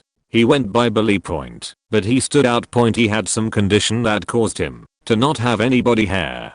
So everyone knew who you were talking about if you needed the Billy to help you with something. Well, one day, we had a lady call asking if he was in the facility. I was unfortunate enough to be the one who answered. As soon as I picked up the phone, I had to hold it away from my ear because she was talking so loudly. So she starts asking, yelling really, if Billy R was there. Well, I knew he was. But we can't give out information like that unless we are asked their real legal name. So I say something along the lines of, does he have another legal name? and she of course screams at me that his name is Billy, nothing else. So this goes on for like 2 minutes before my sergeant, T, takes the phone from me and hangs it up. She calls back. My coworker, we'll call him C, answers the phone. He immediately holds it away from his ear, so I'm able to hear the whole conversation. Entitled woman, yes, is William there? Your coworker wouldn't answer me. C, yes, ma'am, he's here on such and such charges. It was standard practice to tell family the charges. Ooh, can I get married to him? C, that is something that must be approved by the super. She will be in on Monday. Ooh, I need to marry him now. C, I'm sorry, ma'am, I'm just a guard. You have to have it approved by the super. And he hung up. Then she called back. My sergeant, T, answered this time. We already knew who it was again. He had to hold the phone away from his ear, so we all heard it. T, thank you for calling. How can I help you? Oh, can I schedule a conjugal visit? T, there's a jail, not prison. We don't do that here. Oh, scoffs. Are you sure? T, we are a jail, not a prison. And he hung up. Didn't hear from her again. I work in a cell phone signal booster company. I do designs for commercial properties, but sometimes answer phones when it's slow. All the time people think we are Verizon, Boost Mobile, some other company, but those are the two major ones for some reason. Mostly Boost Mobile, and they always just start talking angry before you even say hi. Anyways, I think someone pawned her off to Verizon, but she made a stop at my phone because doing a Google is hard. People. I pick up a call and it's an elderly lady. Hi, I was told to talk to you because I'm being assaulted by your cell towers. Your Verizon towers are harassing me. It's radiation harassment, and I'm trying to locate those towers. Can you help me? This is company name. We sometimes get calls for people looking for Verizon, but I don't think I can help you. We sell cell phone signal solutions, lady. Oh, sorry, but you should know about this. It's in your field. Don't you know about the radiation harassment? I pause for a good solid 3 seconds, just to make sure she could absorb the info she just said to me, and to make sure she had a full sober moment to take that in. I'm quite familiar with how cell signal works. But if you're trying to reach Verizon, you're gonna have to call them. Unfortunately, I can't help you with any if that. She hangs up. Literally once a week we get someone calling about the dangers of cell phones and cell towers. Too many people don't understand a thing about anything related to cellular signals. It's always the same theory, different reasons, causes, whatever. Side note, if you're triggered by cell signal /5G/ or anything like it, please do your homework before you decide to talk crazy to someone who actually knows what they are talking about.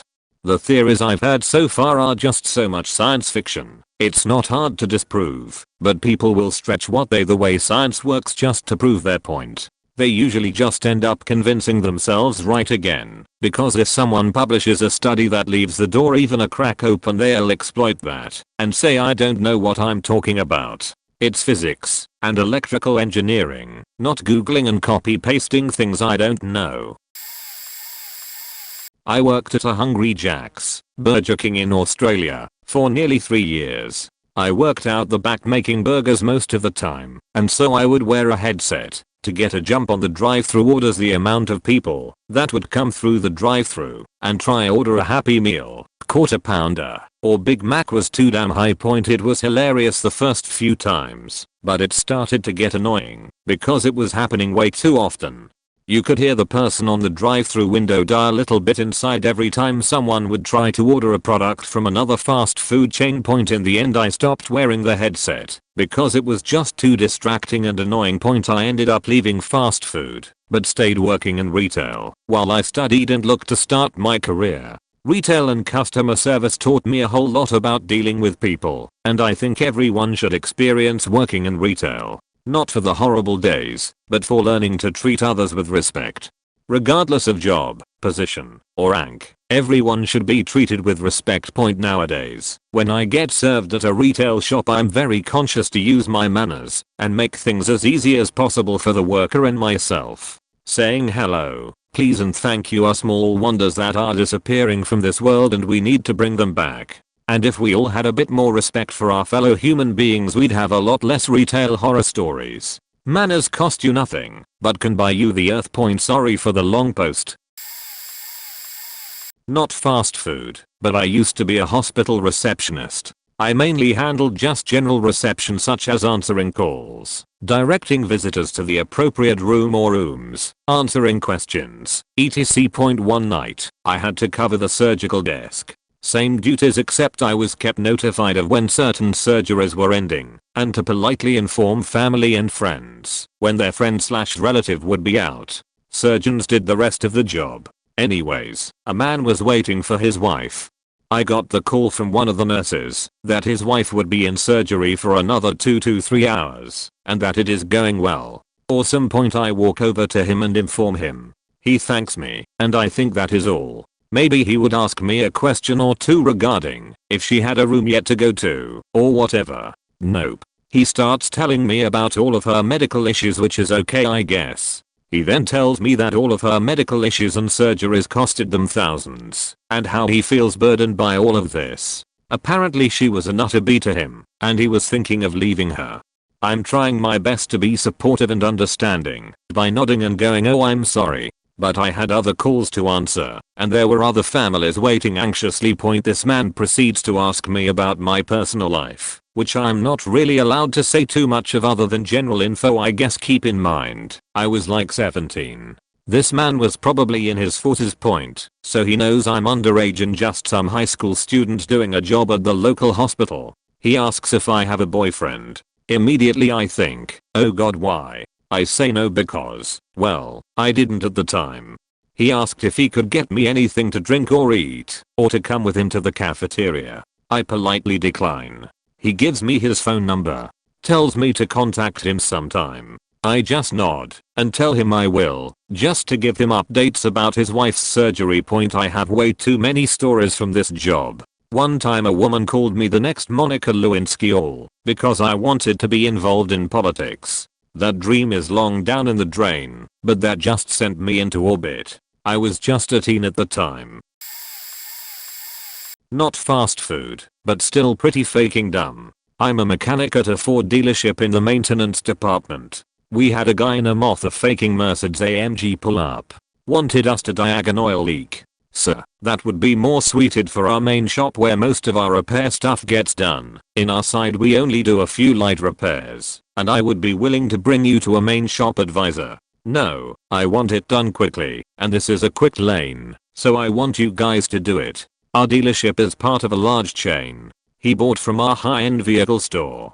Sir, quick lane is mostly for maintenance items. We may be able to do an oil change for you, but if you want an oil leak diagnosed, you'll have to go to our main shop.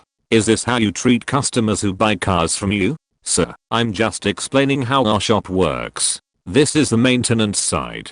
I just want you guys to diagnose my oil leak quickly. I could tell my service writer was having a good time. I chimed in to save his sanity. Sir, I'm a well-experienced technician. I'm able to diagnose oil leaks. But I'm noticing two things. My service writer hadn't noticed what vehicle he pulled up in, whereas I had. You brought us a vehicle from name of high-end store, and this is the Ford store in rural, our state. We are trained to work on Fords. You also brought it into our maintenance department and wanted a larger repair done. It is not going to be quick. I know what goes into diagnosing an oil leak on a vehicle of that caliber, and I will tell you that it will take at least 1 hour, which costs money. $149.19 plus tax and shop supplies. There's your diag fee. Why does it cost money? You're not fixing anything, just telling me what's wrong. Because that takes time. Time costs money. I'm not going to waste my time doing something for free when there are other vehicles to be worked on that I will get paid for. Labor is not free. He gets very angry now. Went on a rant about how we should service his vehicle, tell him what's wrong, blah blah blah. I eventually just got out a slip of paper, wrote down the address for our high-end vehicle store, and handed it to him and said, put this into your navigation system. They would be more than willing to help you with your problem there. He leaves. He left a review on our dealership that our general manager responded to by telling the exact situation. Review didn't stay up long. Pro tip, if you bring your vehicle to a dealership for service, match the faking badge on the front with the one on the sign. Had a woman return to the store when I worked at McDonald's. She'd previously been through the drive-thru and got food. She came into the store the second time and said she needed to speak to the manager. I said yes, how can I help you? She stated that she was furious and was going to call Child Protection Services about us. I asked what she meant, and she said that, because of our incompetence, her fries were cold by the time she got home and that's forced her to return and leave her kids alone far longer than she ever would have. It's also causing her kids to be starved. There is no culture in my country of calling customers sir or ma'am, but I said this is a McDonald's. We are not responsible for your children. However, I can replace all your food with hot fresh food if it wasn't hot enough, she said, but it will just be cold again by the time I get home. I've had to travel 15 minutes to get here. I said we can serve you hot food, but we can't control its temperature when you leave. Food won't stay hot in a paper bag in your car for 15 plus minutes, and that will always cause fries to go cold and soggy. She flipped out and started yelling about how disgusting the service is here and that we are starving her children. I just handed her the food and asked her to please leave. She was obese and looked in her late 40s for reference. She had on loads of makeup, a super flowy multicolored dress, lots of bangles and gold rings and really strippy highlights in her hair. After my teen/young adult years spent working as waiter and pizza maker, I have more of these cases than I can remember. Some of my favorites include, hey, we want to eat sushi. What do you have? Nothing. We are a pizzeria. What? You're not serving sushis. No ma'am. We are a pizzeria. We serve pizzas. Oh, but we really want to eat sushis. Can't you make us some? You surely have fish. We have some tuna and some salmon, but we don't serve sushis, only pizzas. OMG, what kind PF restaurant are you if you can't serve US sushis when we want some? We are a pizzeria. Hello, can I have a Caesar salad, but without the chicken please? Sure madam. Would you like to swap it for another kind of meat? OMG no. Do you know what meat does to your body and your arteries? It's really unhealthy, and it's pretty unnatural for us to eat meat. Okay, sure, no meat. Would you like some extra cheese, or something else? Wait, there is cheese in your salad.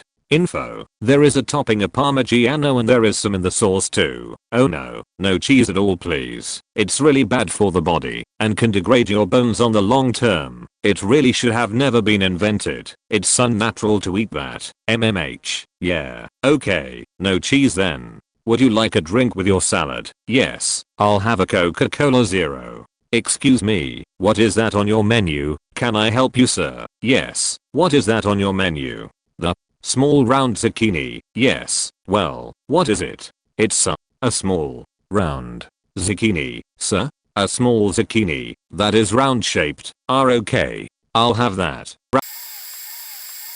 Used to manage a Wendy's, some of the best. Since when did you to stop serving Big Macs? Can I get a dozen donuts? Can I get a deposit slip? Really, a bank? Not like there may be a clue or two. Lady came in and tried to get a refund for her McDonald's order that swore her husband just picked up from here while holding said McDonald's bags. Wanted my DM's phone number to get me fired and flying off the handle. While I remained calm, then just shouted to my DM sitting in the dining room that this lady would like to speak to you and get me fired, and walked away. Let him handle that.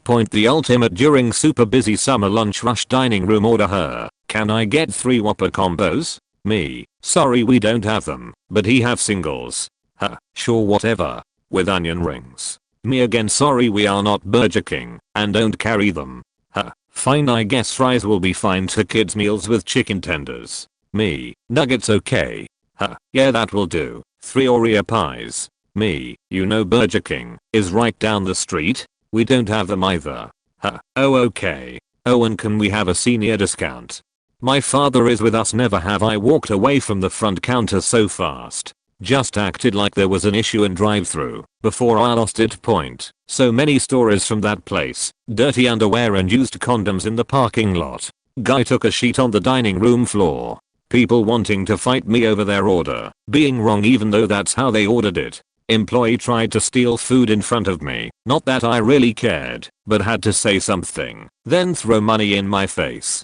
Another manager married an employee's father without him knowing. She also tried to frame me for theft while she was stealing cash and food to sell to her church. 2 employees disappeared, found them screwing behind the dumpster. A GM was fired for stealing identities and running a ring of supplying illegals with IDs. Every time my GM tried to come down on me for a issue, my reply was, "Fire me. Please fire me." He would never do it, unfortunately. Oh, good times. I worked at a firehouse subs, like Subway but less customizable, during my time in college. For the most part it was fine. Nothing eventful besides the woman who wonder if the bread came with the sandwiches, or if it was an extra charge. Lucky for her, we were a sub shop and bread came with the sandwiches, but everything was fine until the chili lady point. I was training a new cashier that week, and the day of the chili lady was finally the day they felt comfortable with me leaving them by themselves. I was sweeping the store, but keeping a careful eye in case they needed me for something. I see the customer pointing at the chili and could hear the question being related to how hot is it. Southern people just kinda talk loud.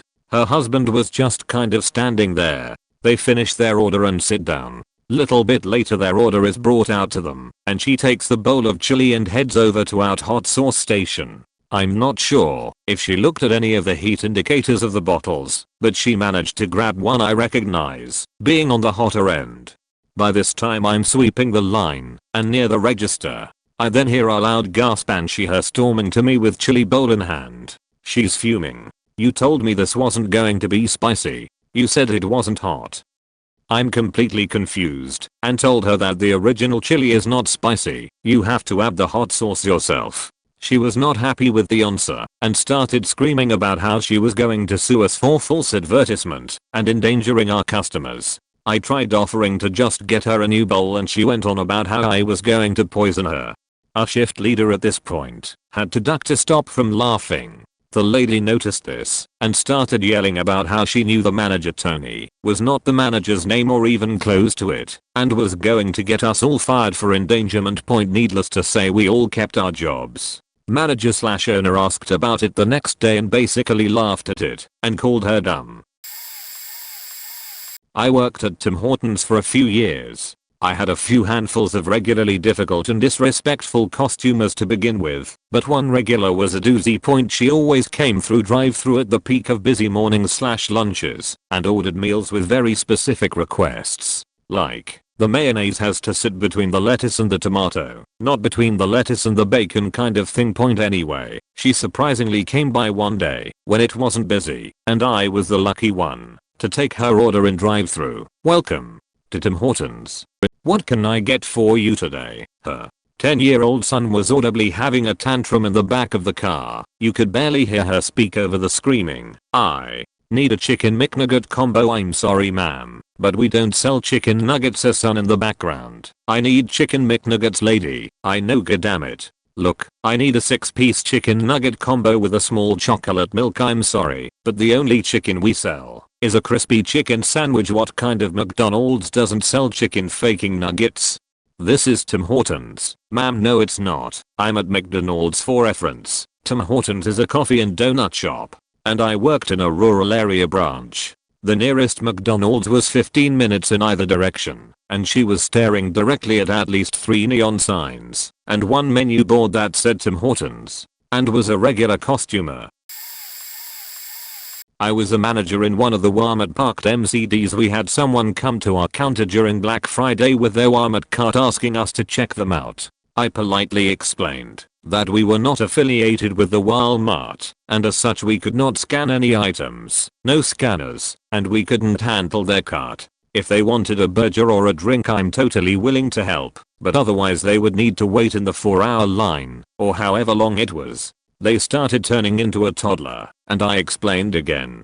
Eventually they started trying to jump the counter, presumably to throw punches at someone, at which point I did what I was taught prior to working for McD's, and subdued them, and had my shift lead contact security to have the person escorted off the premises. Same place, same day, just much later. Had someone come back 2 hours after purchasing their food, 1 hour after we closed, demanding we fill their fries completely because they were given a half full box. They started to go on a tirade, yelling about this, that, or the other thing. I mentioned it was 2 hours prior that they bought their food, and I wasn't going to reheat a deep fryer to cook a single batch of fries, especially when I was already off the clock and trying to leave for the night. I told them, if they want to make a complaint, the number is on their cup. When they tried to get in my face, I just took their picture and told them they were no longer welcome in my store and hung the photo on our wall of shame. It's still there as far as I'm aware. I worked at Sears when I was in high school. I worked in the shoe department. This gentleman comes in and says he bought some work shoes and the sole came apart and he wanted to exchange them. At the time we used to sell Wolverine workbooks. They were marketed as the best work boot ever, and if you had any problems with them, we would replace them for you at no charge. Sears was the only one who sold them, so we never had any issues exchanging them if the customer wasn't happy or had problems. So I naturally assumed he was exchanging some Wolverine work boots. This man pulled out a pair of black Stacey Adams dress shoes covered in dirt and cement. The toes were curled up, the sole was lifting, and they looked like someone dumped a whole truck of cement on them. I was honestly at a loss for words. I think I just stared him for about 2 or 3 minutes before I asked him what did he expect me to do with the shoes. He was like to want to exchange them. I'm like, sir, I can't exchange those shoes, they are dress shoes, not work boots. Out of curiosity I asked him why they were covered in cement. He tries to convince me he wore them to work as a construction worked. I think he thought I was stupid, but my father is a retired construction worker, so I knew that couldn't possibly be true. He started to get angry and belligerent because I refused to exchange the shoes. He asked for my manager, who was standing next to me the entire time. She was just as dumbfounded as I was. She didn't return or exchange the shoes either. He was so mad that he just left those old nasty, crusty as shoes on the counter. I refused to touch them. She wrapped her hand in plastic bags and threw them away. So I work at a Walgreens. And for future context, our county has this dumb as hell super refund law, which essentially means if a customer pays more than the labeled price for an item, they're entitled to a refund plus 10x the difference between the price they paid and the correct price. And I despise it. There's a million ways around it, however, and I will always check them all, because screw these bungholes going around trying to make a profit off of an underpaid, overworked retail employee's mistake. And it can get the employee in big trouble too. Anyways, it's the few weeks leading up to the holidays, and it gets busy as hell, especially since we only have 2 registers. So there I am, just trying to survive until tomorrow, when this beach walks up. Everything goes fine, until I tell her the total point TB, yelling, "These wipes rung up for the wrong price." Me, "I'm sorry, ma'am. I'll go check those for you real quick and see what the price is supposed to be." Point, I walk back, find the wipes, and they are in fact ringing up for the price labeled on the shelf. Point, me, "I'm sorry, ma'am. These wipes are ringing up correctly. That's the price it says on the shelf." Point TB, still yelling, "Well, I found them in a shelf and they were labeled 1/3 the price." Me, "Okay, I'll go check on that real quick." Point, the price she wanted was that of the adjacent slot. There was one there still, but it was clearly the odd one out and clearly belonged in the next slot, having probably been knocked over. Me, "I'm sorry, ma'am. That price is for the, I don't know, 24 pack. This is a, I don't know, 68 pack. It had probably been in the wrong spot by mistake." Point TB, still got him yelling, "Well, I want them for that price. That's where they were." Point, me, actively praying for death, "Okay, ma'am. I'll go check with my manager." So I go check with my manager, who is super cool, and sees this beach throwing a fit and majorly stalling my line, and says "Screw it, just give her the price. She needs to leave me," basically through gritted teeth. "Okay, ma'am, I'll give you the price you want. It's our mistake, it was in the wrong place." Changes price, lowering her total by like $40 TB. Smugly, I demand a super refund. Me, confused, "Huh. I'm afraid I can't do that." Point TB, accusato, "Really? Well, why not?" Me, "Because you haven't paid. I can't give you a refund if you haven't paid for anything."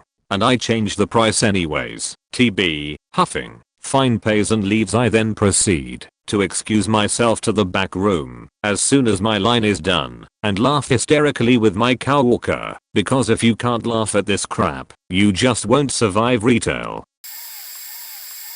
Not technically fast food, but I worked at a small local bakery that is a crazy customer magnet. We got the standard cookies, cakes, petit fours, and a few candies, but that's just about it. Nothing fancy, but it has history in my town, so we do fairly well. This was 3 years ago, when I was still a new hire being trained to take orders over the phone. A lady called, and my boss hands it over to me. Lady, what's the largest size you sell chicken salad in? Me, ma'am, we don't make chicken salad. We are just a bakery. Lady, y'all don't have chicken salad. Who doesn't make chicken salad? It's so easy. At least tell me about your cold cut selection. Me, UHH again. I'm sorry ma'am, but we don't have cold cuts. As I said, we are just a bakery.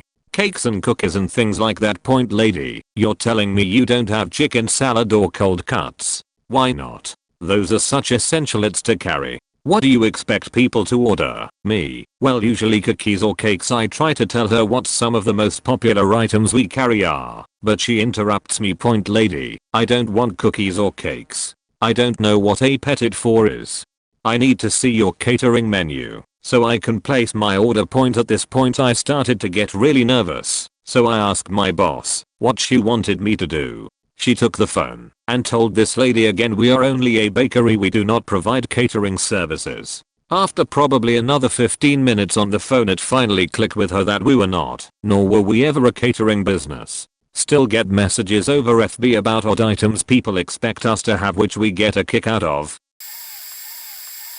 Once upon a time I worked at McDonald's and an elderly lady ordered Pepsi to go with her meal. McDonald's serves Coke products, always has. She was so mad that we didn't have Pepsi. I said, well, maybe you've got us confused with Dairy Queen, which was right across the street. She looked at me and said, no, I always get Pepsi at McDonald's. I finally had to get the manager to explain to her that McDonald's has never carried Pepsi. Once when I worked at a national hotel chain, people would complain that the pool was not an indoor pool. And you'd like me to do what? Build an enclosure for it. Worked at a major, like Walmart, located in the Midwest, and a guy came into the store around 10 p.m. and wanted to know why the meat department was closed. So I told him the meat department closes at 10 p.m. every night. So he asked if I could go cut him some steaks. I said no, I'm not a butcher and not trained to use a saw. So of course he got all mad and stomped off to customer service. Then management calls me and asks why can't I get this guy his steaks. So I told them I'm not trained on cutting meat.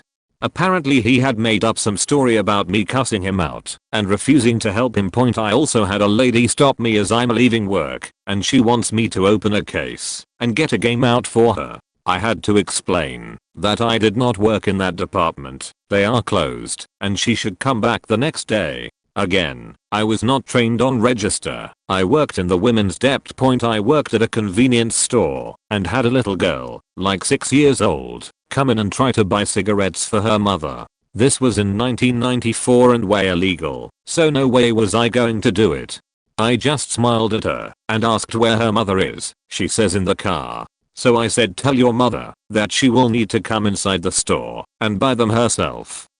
She goes out there and tells her, but she never came into the store. Worked at a local grocery store chain in the deli. The same guy would come in every day and order the same thing, a slice of pizza, and then complain about the price. So I told him employees can't really do an awful lot about the price, and if he wanted to complain to corporate who sets the prices. I work at a Starbucks drive-through store in New Jersey. We don't really get to say, this is a Starbucks to the customer, but we regularly have customers order, as if they are anywhere else.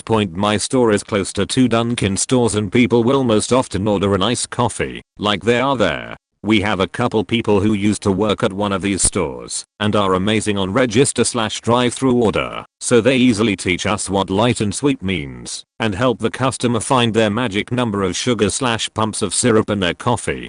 When I started and was on register, I was asked for particular breakfast sandwiches, that is a bacon, egg, and cheese on a bagel, eggs scrambled. I would inform them that our sandwiches are pre-packaged and we can remove parts of some of them, not all, but can't change them, switch the bread, turn the fried egg to a scrambled one, etc. I always was baffled because this would more often happen inside the store, at the register. It took everything in me to not motion to the ovens and say that's where our food is made. Do you say stove? Point people will also ask for egg McMuffins or something similar. We always inform them that we can remove the sausage from a sausage, egg, and cheddar sandwich or the meat on any of our egg and cheese sandwiches. We don't have a egg and cheese sandwich on its own. They also will ask for ketchup, which we don't carry. We do carry sriracha for some reason and advertise it as a spicy ketchup. My favorite though is a guy at the drive-thru one day asked for an egg McMuffin. My coworker didn't hear him and asked him to repeat. He instead said, "That's it." My coworker rang him through and he drove up. I was on a headset as well and thought I misheard him when my other coworker asked, "Did that man just ask for an egg McMuffin?" My school required students to have around at least 15 hours of community service before changing it to internships. I was an intern for one of the school's music teachers that was a cellist and a violinist. I also was a tar in his advanced violin class, so I could learn how to play the violin. He would do occasional little concerts at a church where he would make his students perform along with other special guests. This one particular time he had a concert, I was in charge of checking in students and checking them out. This little girl and her mother and her grandmother came in during the middle of a teacher's performance. I checked her in while she made her way to the side to tune her violin quietly. I felt a tap on the shoulder and turned to see the grandmother holding out her hands and bowing her head. I immediately thought she wanted one of the programs/schedules to look at. She gave me a confused look and asked, "Aren't you supposed to give us the communion bread and wine?" I, being 16 years old at the time, panicked a little inside before realizing the dress code was everyone is supposed to wear all black. "Ma'am, I'm just the host's intern. I'm not a part of the church." Her daughter then dragged her away from me, mouthing sorry multiple times. My friend who came to see her little brother perform looked at me with a confused look on her face. Least to say, that was more interesting to me than standing at the back of the church for 5 to 6 hours. TLDR, lady thought I worked for the church, asked for bread and wine at a Strings concert. I work in a small corner shop in the UK that's part of a big supermarket chain, and some of the things I see on a regular basis is wild. I get at least 5 people a shift asking where the eggs are, which have not moved in the 12 years I've been there. I will get a similar amount in the summer season asking where the ice is. We have 3 aisles and only one of them has a freezer down at. We have 4 tills, 2 of which are self-service. I will be serving a long queue of people on my till and the next person will step forward and go to the other till that I'm not on. They then always get confused why I'm on the other till to them. Being in the UK, all cigarette packets are completely black with gross images and plain writing on them. Whenever a customer doesn't know what they want, they always tell me it's in a black pocket. My 2 favorite insults aimed at me will always be "you cheeseburger monkey fuck" and "you ginger bearded Nazi cunt." The first was trying to buy American pipe tobacco for his friend who had been busted moments earlier, and the second was a bully who tried to push in front of a little old deer. I wasn't having that and refused him service. Being the small store version of the big shops we get a lot of, but the big store has this. Yes, and they also have about 30 more aisles than us. The amount of people who walk into the shop that has both staff and customers in it later in the evening, only to ask us, "Are you still open?" No, we're not.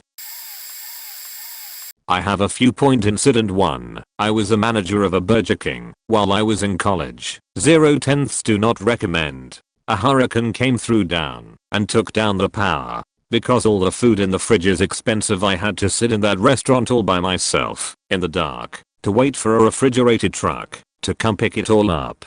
Phone rings and immediately this guy starts screaming at me that we screwed up his order. I tell him, "I think you have the wrong back." This really kicks the screaming into high gear. I confirm, "Sir, you are 100% sure you came to this store on the corner of such and such?" "Yes, you stupid beach." Me, with glee in my heart, well, that would be something, since this restaurant hasn't had power in the last day and half. The man just made a small O and hung up. Point incident 2. Guy comes storming in with a crumpled bag of food. I'm at the counter, so he starts screaming at me. I ordered 2 double bacon cheeseburgers plain, and you stupid bitch didn't make them plain. No problem, I fix the order and give him his new food, including replacing all the fries and stuff, because now they're cold. A little bit later, we get a call that another back across town is short-staffed, so I volunteer to go there and help them out for a shift. Well, guess who comes storming into that back, screaming and yelling about his bacon double cheeseburgers not being plain? The man comes right up to me, screeching in my face, and I just stare at him for a second in pure amazement. So once again, with glee in my heart, I ask, do you not recognize me? He says what, in beautiful confusion. Well, I was at the store on the corner of such and such an hour ago when you screamed at me about your messed up burgers. You called me a stupid bitch. Do you remember me now? He lets out a small O about faces and quickly marches out of the restaurant. Point I found through the 2 years I managed that back that often the people who are screaming and freaking out about food were the scammers. However, unless I could prove it, I wasn't going to make a big deal about it. Here, sir, let me fix. That was my motto. I worked at Domino's. People get fired about faking pizza. Cheap pizza at that. We had this one recurring lady. Let's call her Storm. Every night she would call at 11:30. We close at 12 on weeknights and order a gluten-free pizza with like 15 toppings. Let me tell you, getting the order was the first hurdle. Point my longest call with her was 39 minutes. My shortest 9. Most calls last 2 to 3 minutes, maybe 5 if they're difficult. She wasn't slow, or old, or confused. Point she pity haggled. A strategy never before seen to me. Every call would start off with I recently got laid off. Add in a couple my ex-family member just died, and then I'm so poor. Why do you have me addicted to your great food? I can't afford it, I really can't. Each time gauging your response to press harder, asking for a discount. Point I worked there for 3 years. My first month on the job I take her call. Say hello, welcome to Domino's, my name is Daredevil Spazzow. May I help you? She explodes. Starts screaming. Yelling about manager powers. Wanting a calmed meal. My manager, same name as me, always sees her caller and picks up the phone saying no, then hangs up. Total savage. Anywho, she exploded. Because she always asks for the CSR's name, because she has a faking journal. She takes notes on who gives her free meals and plays into her pity to get her off the phone. Then she asks for those people specifically. She even started taking note of our schedule saying sheet like I thought Jake was supposed to be working tonight. On top of that, the phone call was the first hurdle. After haggling her off of free food or secret extra toppings for no price, we make the order. If not made to an exact T, it's rubbish. But exactly 11 minutes later, when the order is in the oven, she calls again and makes a slight change, and I mean slight. Like the difference between extra green peppers and double green peppers. The reason? So she can say, well, if you have already made it, you can just send me that one for free plus a remake. Of course we tell her no, then the cut, if not in symmetrical squares. She will call. Point demanding a refund. Because it ruins her portioning, we ended up drawing in Sharpie a cut line on the cutting table for Storm. Just so inexperienced drivers, or whoever is on the oven, can do it. The pizza gets delivered. The driver gets no tip. However, they do get a note saying, I'm sorry I couldn't tip you. I would have, if your manager could have given me a discount. I only had the money I paid for the pizza then. Another call. Either her well done pizza is not well done enough or well done too much. We decided that 2.25 times through the oven is optimal, or the toppings ratio is off, or it's just not as good as usual. Anywho, she tries so hard for a discount for next time, a camper free meal. This happens 4 times a week. Bless you, my QC Domino's workers. Holy shit. Apparently people in this thread are totally unfamiliar with the sir. This is a Wendy's meme. It's definitely not about going to the wrong restaurant nor misunderstanding their options at a restaurant. It's supposed to be about somebody ranting to you about some personal opinion or outrage that is largely unrelated to the exchange that's supposed to be happening in a place of business. Sorry, pedantic moment. Not sure if these are interesting. I used to work at sort of a semi-upscale organic locally grown etc. type of restaurant. It was in one of the Mexican areas in town, but generally attracted like white hipster vegans or rich white suburbanites with every food allergy. Anyway, had this horrible old Jewish lady that came in almost every week. Super out of touch, kind of rich, had to be in her late 70s. She said two things that I thought she should have kept to herself. We did the thing where we left a bottle of water on your table and we had filtered water on tap for it. She was with her granddaughter and said, "Oh, you have the good water."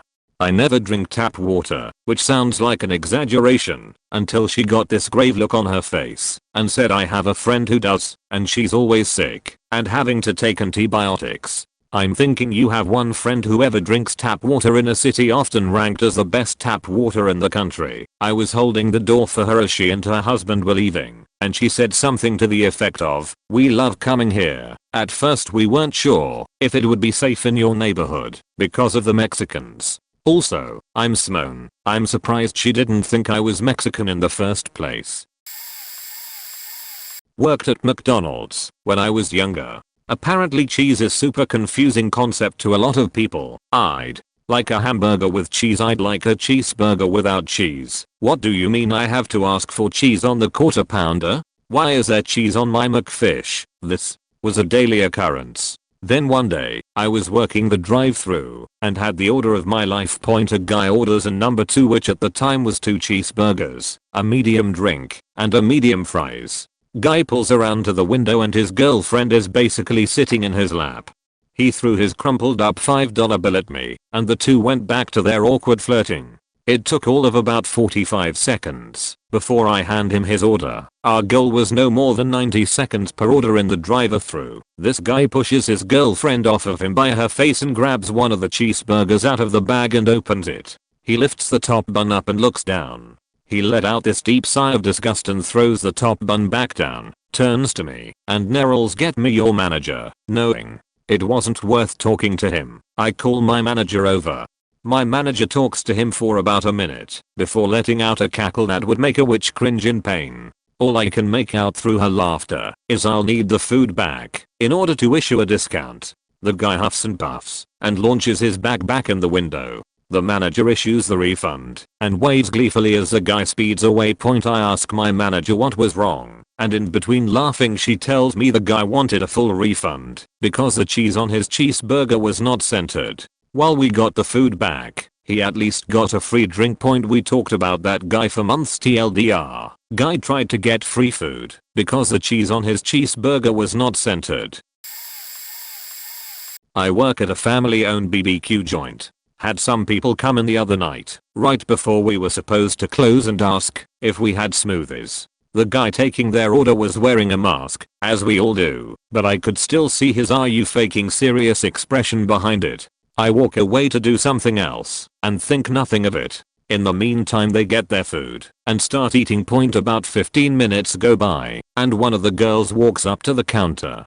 I assume she's gonna ask for a to-go box, since we were closing in less than 5 minutes and had already started flipping chairs onto tables around them as a not so subtle hint. Nope. She tells me they never got their nachos. Me, excuse me? We don't sell nachos. This is a BBQ restaurant. Yes you do. I ordered 2 plates of nachos. We never got them. Me, gesturing to the menu board behind me. Where do you see nachos on this menu? If you can find them, I'll make you some. But we ordered them. Proceeds to show me receipt as proof we did not sell her the nachos she wanted. Me, there's no nachos on your receipt because we do not sell nachos.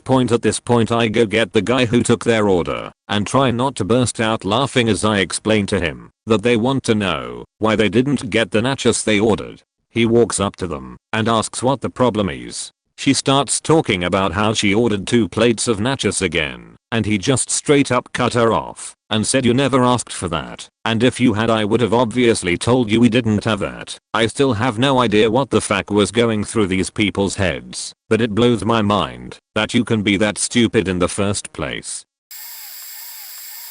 Oh boy, I have been waiting for the chance to tell this story. I used to work at a McDonald's in a Walmart in Florida. If you think the headlines about Florida are a lot to handle, somehow this combination creates a wormhole in the universe to bring all of the bullshit of each place crashing into a central location of chaos and destruction. That McDonald's was probably a portal to hell, might have been in the back freezer or something. I had many customers trying to order some Starbucks level specific cafe drink that we didn't have any of the stuff for. I had people ordering extra onions, then complaining because there were too many onions. I even had people yelling at me because I gave their kid the wrong toy when they never requested a specific toy. Typical customer service bullshit. But the one that takes the cake is the legend of Bob. Bob was obviously not his real name, but my god, I wonder if he could even spell it. This man comes into a McDonald's in a Walmart with a bag from Target to be specific. Now, this town in Florida didn't have a Target. The nearest one is around 40 minutes away. Anyways, he comes in wearing a stained up with a beater shirt and jeans sagging most of the way down his thighs, stained boxers showing, and quite a bit of his pasty whiter showing. I was the unfortunate cashier he came up to. Hello, can I take your order? This man smelled of weed, shit, and what I can assume is the smell of freshly melted meth. He must have just taken his hourly shot because he was pretty goddamn out of it. When he came closer, I even saw the needle hole. He was missing most of his teeth and hair. Motherfaker looked like the crypt keeper. The fuck you can. This sheet's broken. I want my money back.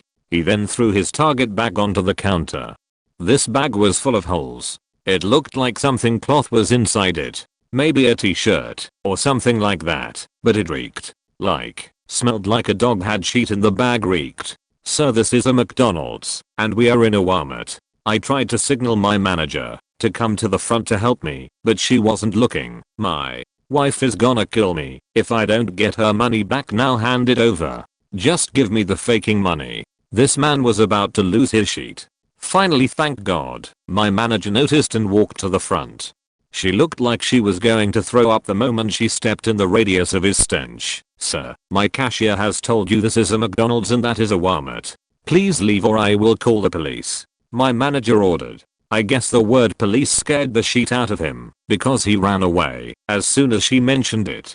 He even forgot to take his bag. We didn't even want to look inside. That would mean opening it more and releasing the smell of death. We tossed that faker into the nearest dumpster. 3 days later, Bob comes back with a hat and sunglasses to order a Big Mac that he paid for with loose change. TLDR, Florida man tries returning bag of dog shit and t-shirts to a McDonald's. I used to work at Wendy's, and I saw the most entitled smooth-brained cunts in all my life while working there. One time I literally punched in and went to help the supervisor with an order. It was just a green tea. I filled the cup, and when I reached for the ice the customer said no ice. I said sorry, filled up the cup, and handed it to him. There's an option for no ice but it's whatever. He then asks me for a bag. I said sure, paper or plastic? He didn't answer. I showed him a large paper bag, and he said yeah. When I give it to him now he said no, I need a bag for my umbrella. How can I use that? I gave him a plastic bag and was like, why didn't you say that then? He told me you're lucky you have a job. I wanted to punch this man so badly. I had a Karen come in with her son. I was helping a new girl with their order. The son orders a kid's meal with a milk. New girl asks me if we have. I told her yeah without even checking. When I went to grab it there was none. I explained to Karen and told her she can have any other drink she'd like. She said well I paid for it so. I'm like I told you, you can have literally anything else.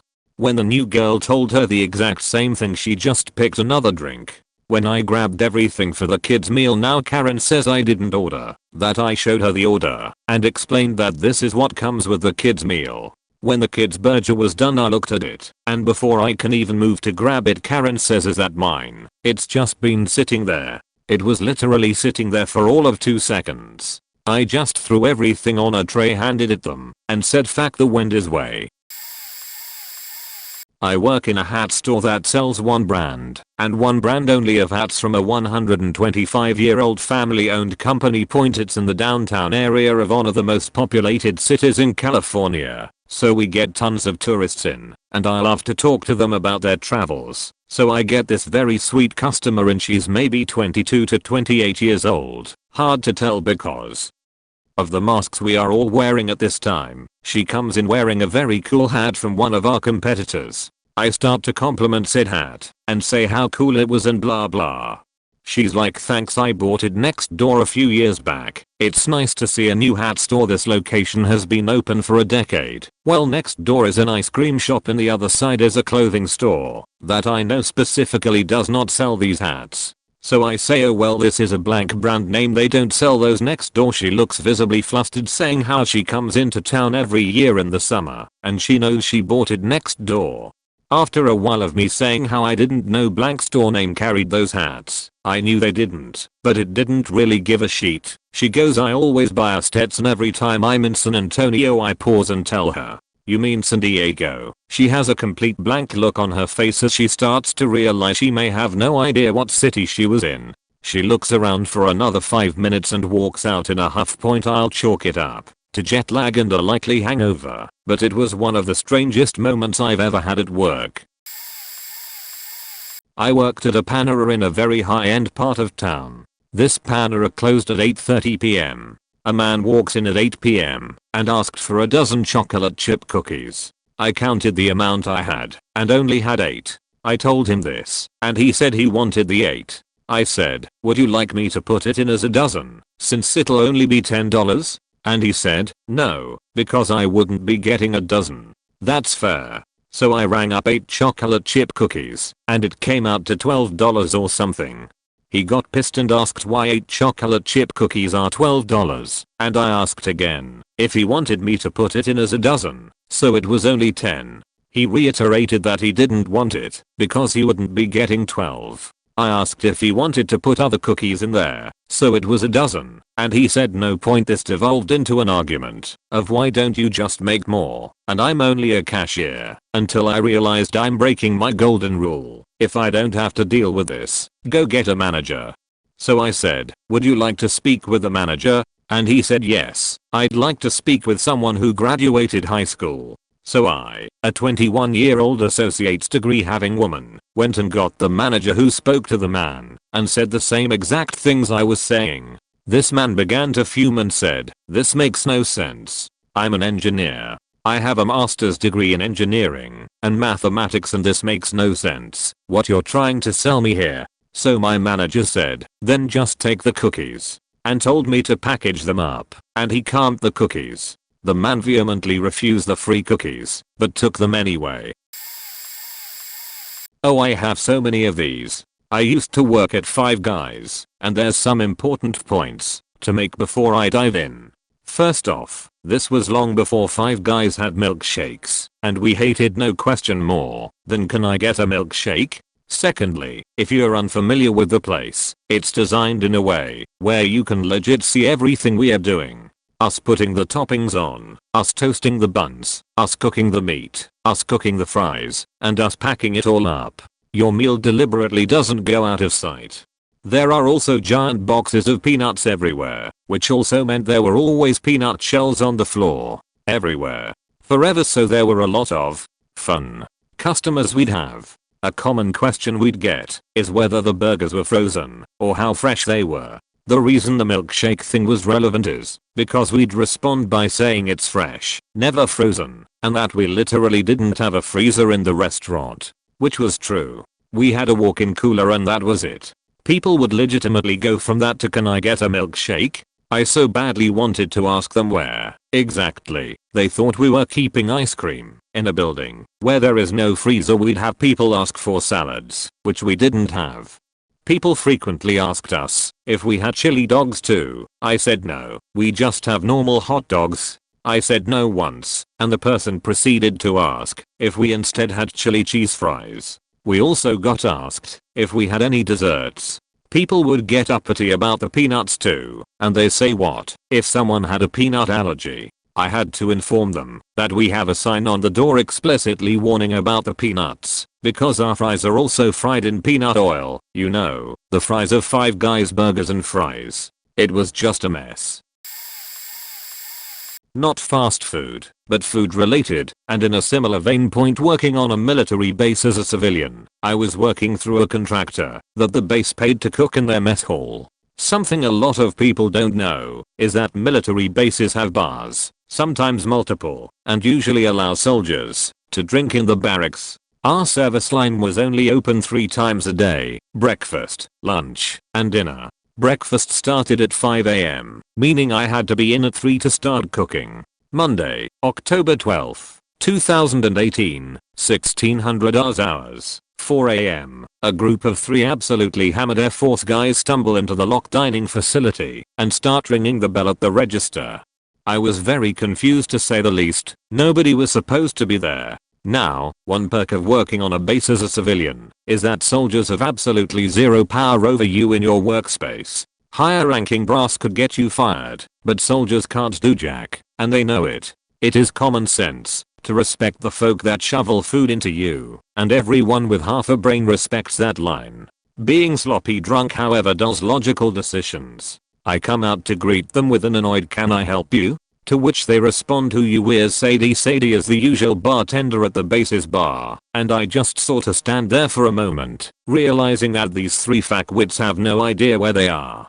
I ask, "Do you know where you are right now?" And they all freeze. Funniest shit I've seen in my life as these 3 sky nerds in training go pale white and look around the big-ass mess hall, realizing just how much trouble they could get in if I wrote their names down and went to my manager, which I didn't because I'm not a power-tripping Karen, and the lead dumbass speaks up with a phrase that has stuck with me for 2 years. He just goes, "Fuck, man, my mom would be disappointed in me," and they just limp out. TLDR, alcohol is bad and catch. Too late, but I'll post it anyway in case some lurker somewhere can get a laugh. I was working before covered at a Del Taco, so customers were coming into the store still. I'm taking orders at the drive-thru and the front counter because we're always understaffed. An Indian lady comes in, not Native American, I mean Asian Indian, and orders 3 tostadas on the side. I have no idea what she means, but English is obviously not her first language, so I try my best to figure out what she actually wants. After some questions, I find out 3 tostadas on the side meant 3 tostada shells with all of the constituent ingredients in separate containers. Weird, but fine, whatever. I put it in and let the cook know what she wants. I go to take an order and turn around, and the lady is flagging me over for something. She asks to make sure that all of the ingredients are in separate bowls, not just all slapped together. I assure her and take another order at the drive-thru. Her order is finished, and I pass it to her and then start taking another order. I then see her flagging me down, so I walk over and see what's up. She wants extra forks. Okay, whatever, we have them by the soda machine, but fine, here ya go. I take another order, turn around and see her flagging me down again. She wants some extra salt. Once again, it's in the lobby, but I get her some and take another order. Turn around, and sure enough, she's flagging me down again. She wants even more salt. I give it to her and continue taking and making orders. Turn around and see her again, flagging me down. She tells me how she is getting a phone call. I'm like, cool, and continue on.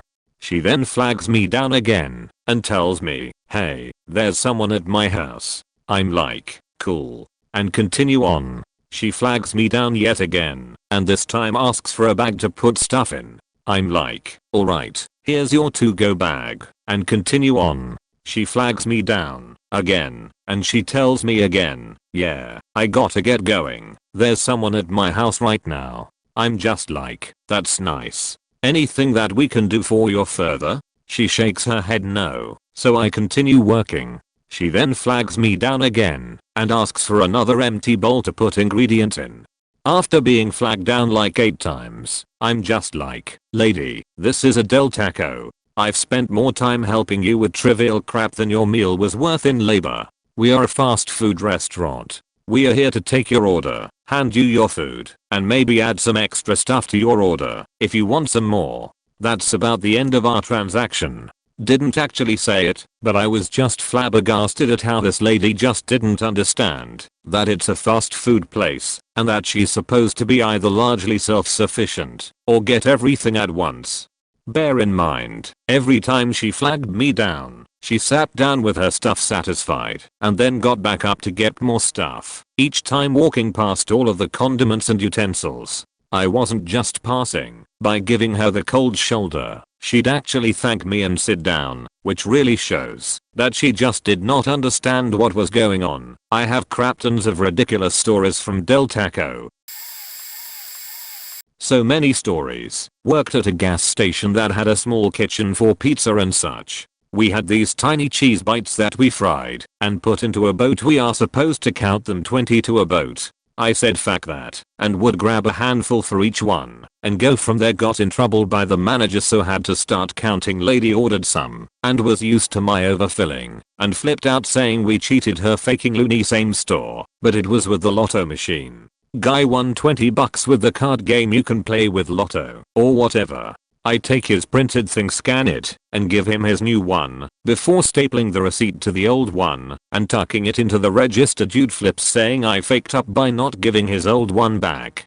Here's one of those. I purposely put myself on disability cause I'm lazy types like the lady with the cheese bites. So stores backed up lines all the way down the aisles and this dude wants to argue about something I do 100 times a day every faking day. Lol, I was calm till he started leaning over the counter. I said I'm so faking done and walked to the employee bathroom in the manager's office next to me, and my boss was sitting there doing paperwork thinking I could handle this. She got him to chill out and realize I was right after he left, and I calmed down. She was like, you can't do that. Okay, L.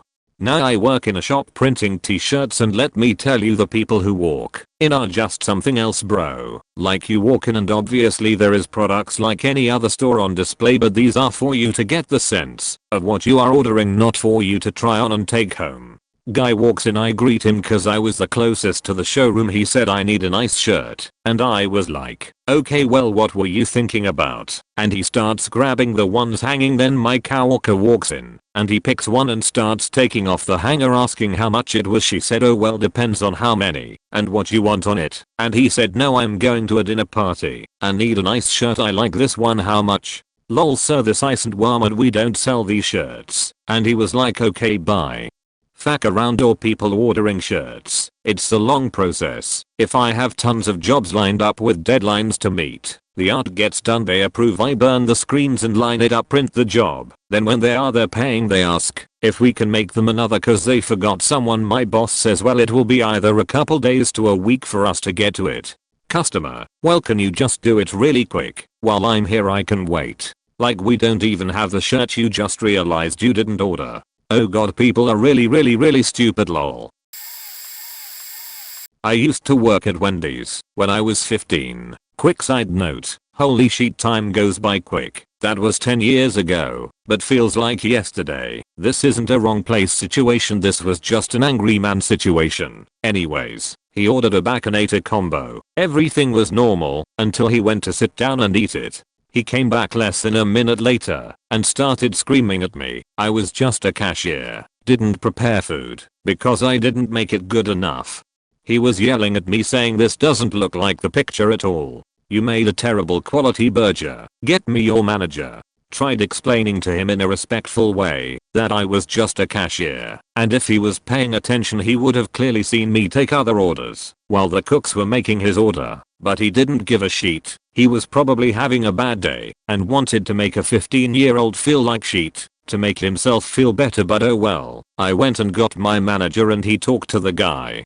The cook made another, yet it still didn't look super perfect like it does in the picture, which by the way, it never does. So the guy was irate and threw the burger at me while screaming, this is the worst fast food establishment I've ever seen. You all can go to hell. I was pretty shocked someone like that existed. That was the day my naive teenager self learned that life isn't gonna be sunshine and rainbows and it's gonna suck pretty bad sometimes. Scared me a little bit back then, but I laugh once in a while when I think of this situation now. Thanks for reading. Have a good one. This will likely get buried, but I don't work in fast food, just a local pizza joint. Back in July, very important detail of this story, I took a complaint call from a seemingly elderly woman. She was sweet, but very upset about her pizza. I asked her to explain the situation to me, so I could figure out how to make things right. Well, my husband and I just had 2 of your pizzas. One of them was your Reuben pizza, and the other one was supposed to just be cheese. But it had mushrooms on it. The Reuben tasted great, but my husband didn't want to eat his pizza because he hates mushrooms. I had to sit and think for a moment, because we've only ever sold a Reuben pizza for one day. Ma'am, I'm sorry about the mushrooms, but did you say the Reuben pizza? You mean our St. Paddy's Day special? This woman was calling to complain about pizza she and her husband ate in July that were ordered and made in March. She went on to explain that yes, it was delicious. Our son said we just had to try your pizza when we were in town, but since we live 6 hours away, we can't come in to get new ones. Do you think you could mail us a gift card? We were just so excited when we pulled the pizzas out of the freezer, and then so sad to see mushrooms on the cheese pizza. At that point I had to put her on hold to grab my manager. I didn't know what else to do. So I ran to the office and explained the situation the best I could. So there's a lady online too that says she ordered the Reuben pizza and her cheese Reuben. The street. Paddy's Day 1. Yeah. So they got their pizzas, drove 6 hours home, put the pizzas in a freezer. And today they pulled them out to eat, but the cheese has mushrooms on it. My manager just kinda stared at me for a bit, took a deep breath, and picked up the line. Pretty sure he ended up mailing out a gift card the next day, because at this point why not? My theory is that there were never mushrooms on the faking pizza, but either freezer burn or mold or something. At Starbucks we get a lot of secret menu orders. These range from TikTok drinks made by baristas to random Facebook and blog pages that just happened to find some decent combination of ingredients and named it something full, albeit obvious disclosure. There is no such thing as a secret menu. If we have ingredients, and if they don't violate any food safety things, then we'll make it in a who specific story. We get a guy at drive-thru asking if we do secret menu drinks. Not really, but if you know the ingredients and we have them, then we'll do our best to make it for you. Are sweet. Okay, can I have a brownie frappuccino? What's in it? So it has a double fudge brownie.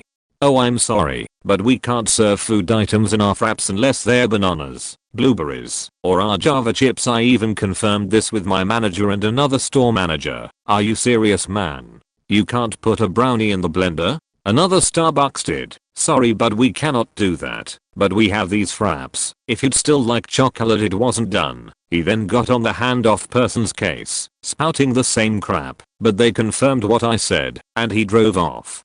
Funny thing is, I think he was a guy who got angry because I wouldn't do a switch for selling a syrup bottle. If a bottle has a barcode we can sell it, but if not then we can't, and we aren't supposed to scan one and hand of another. Inventory and sheet like that. The less fun but frequent incidents are people not knowing the ingredients, and thus we can't make it, and most of us don't learn them anyway.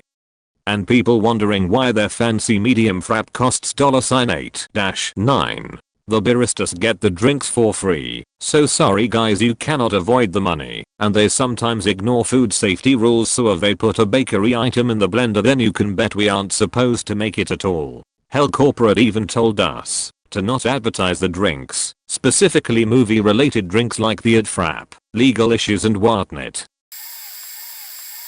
Not at a fast food place, but I feel like the customer was similar in spirit. I worked at what is the Norwegian equivalent of Urban Outfitters. We have a lot of streetwear and some pretty decent brands like Adidas, Nike, Fila, Puma, the North Face, etc. One day this lady came in with a North Face jacket where there was a seam that had opened up, and she wanted a refund or a new jacket. This would normally not be a problem, but having looked upon the jacket, it was a full-on mountaineer jacket for extreme weather and crazy hiking trips. I told her that I'm sorry, but I can't take this in, as I know that our store does not sell this type of jacket. We only have simple windbreakers, and every once in a while a down jacket. I said that she could contact the North Face, or maybe the store she purchased the jacket, and maybe here there, if she could get a refund. This is the part where she got angry and claimed that she couldn't go to the store she bought it because it was in Germany, and that she talked to the North Face, and she claimed that they said that you could get a refund in any store that sells the North Face. I asked to see the email, and when I got her phone with the email up, the first sentence of the email was ship the jacket to us, and we will handle it.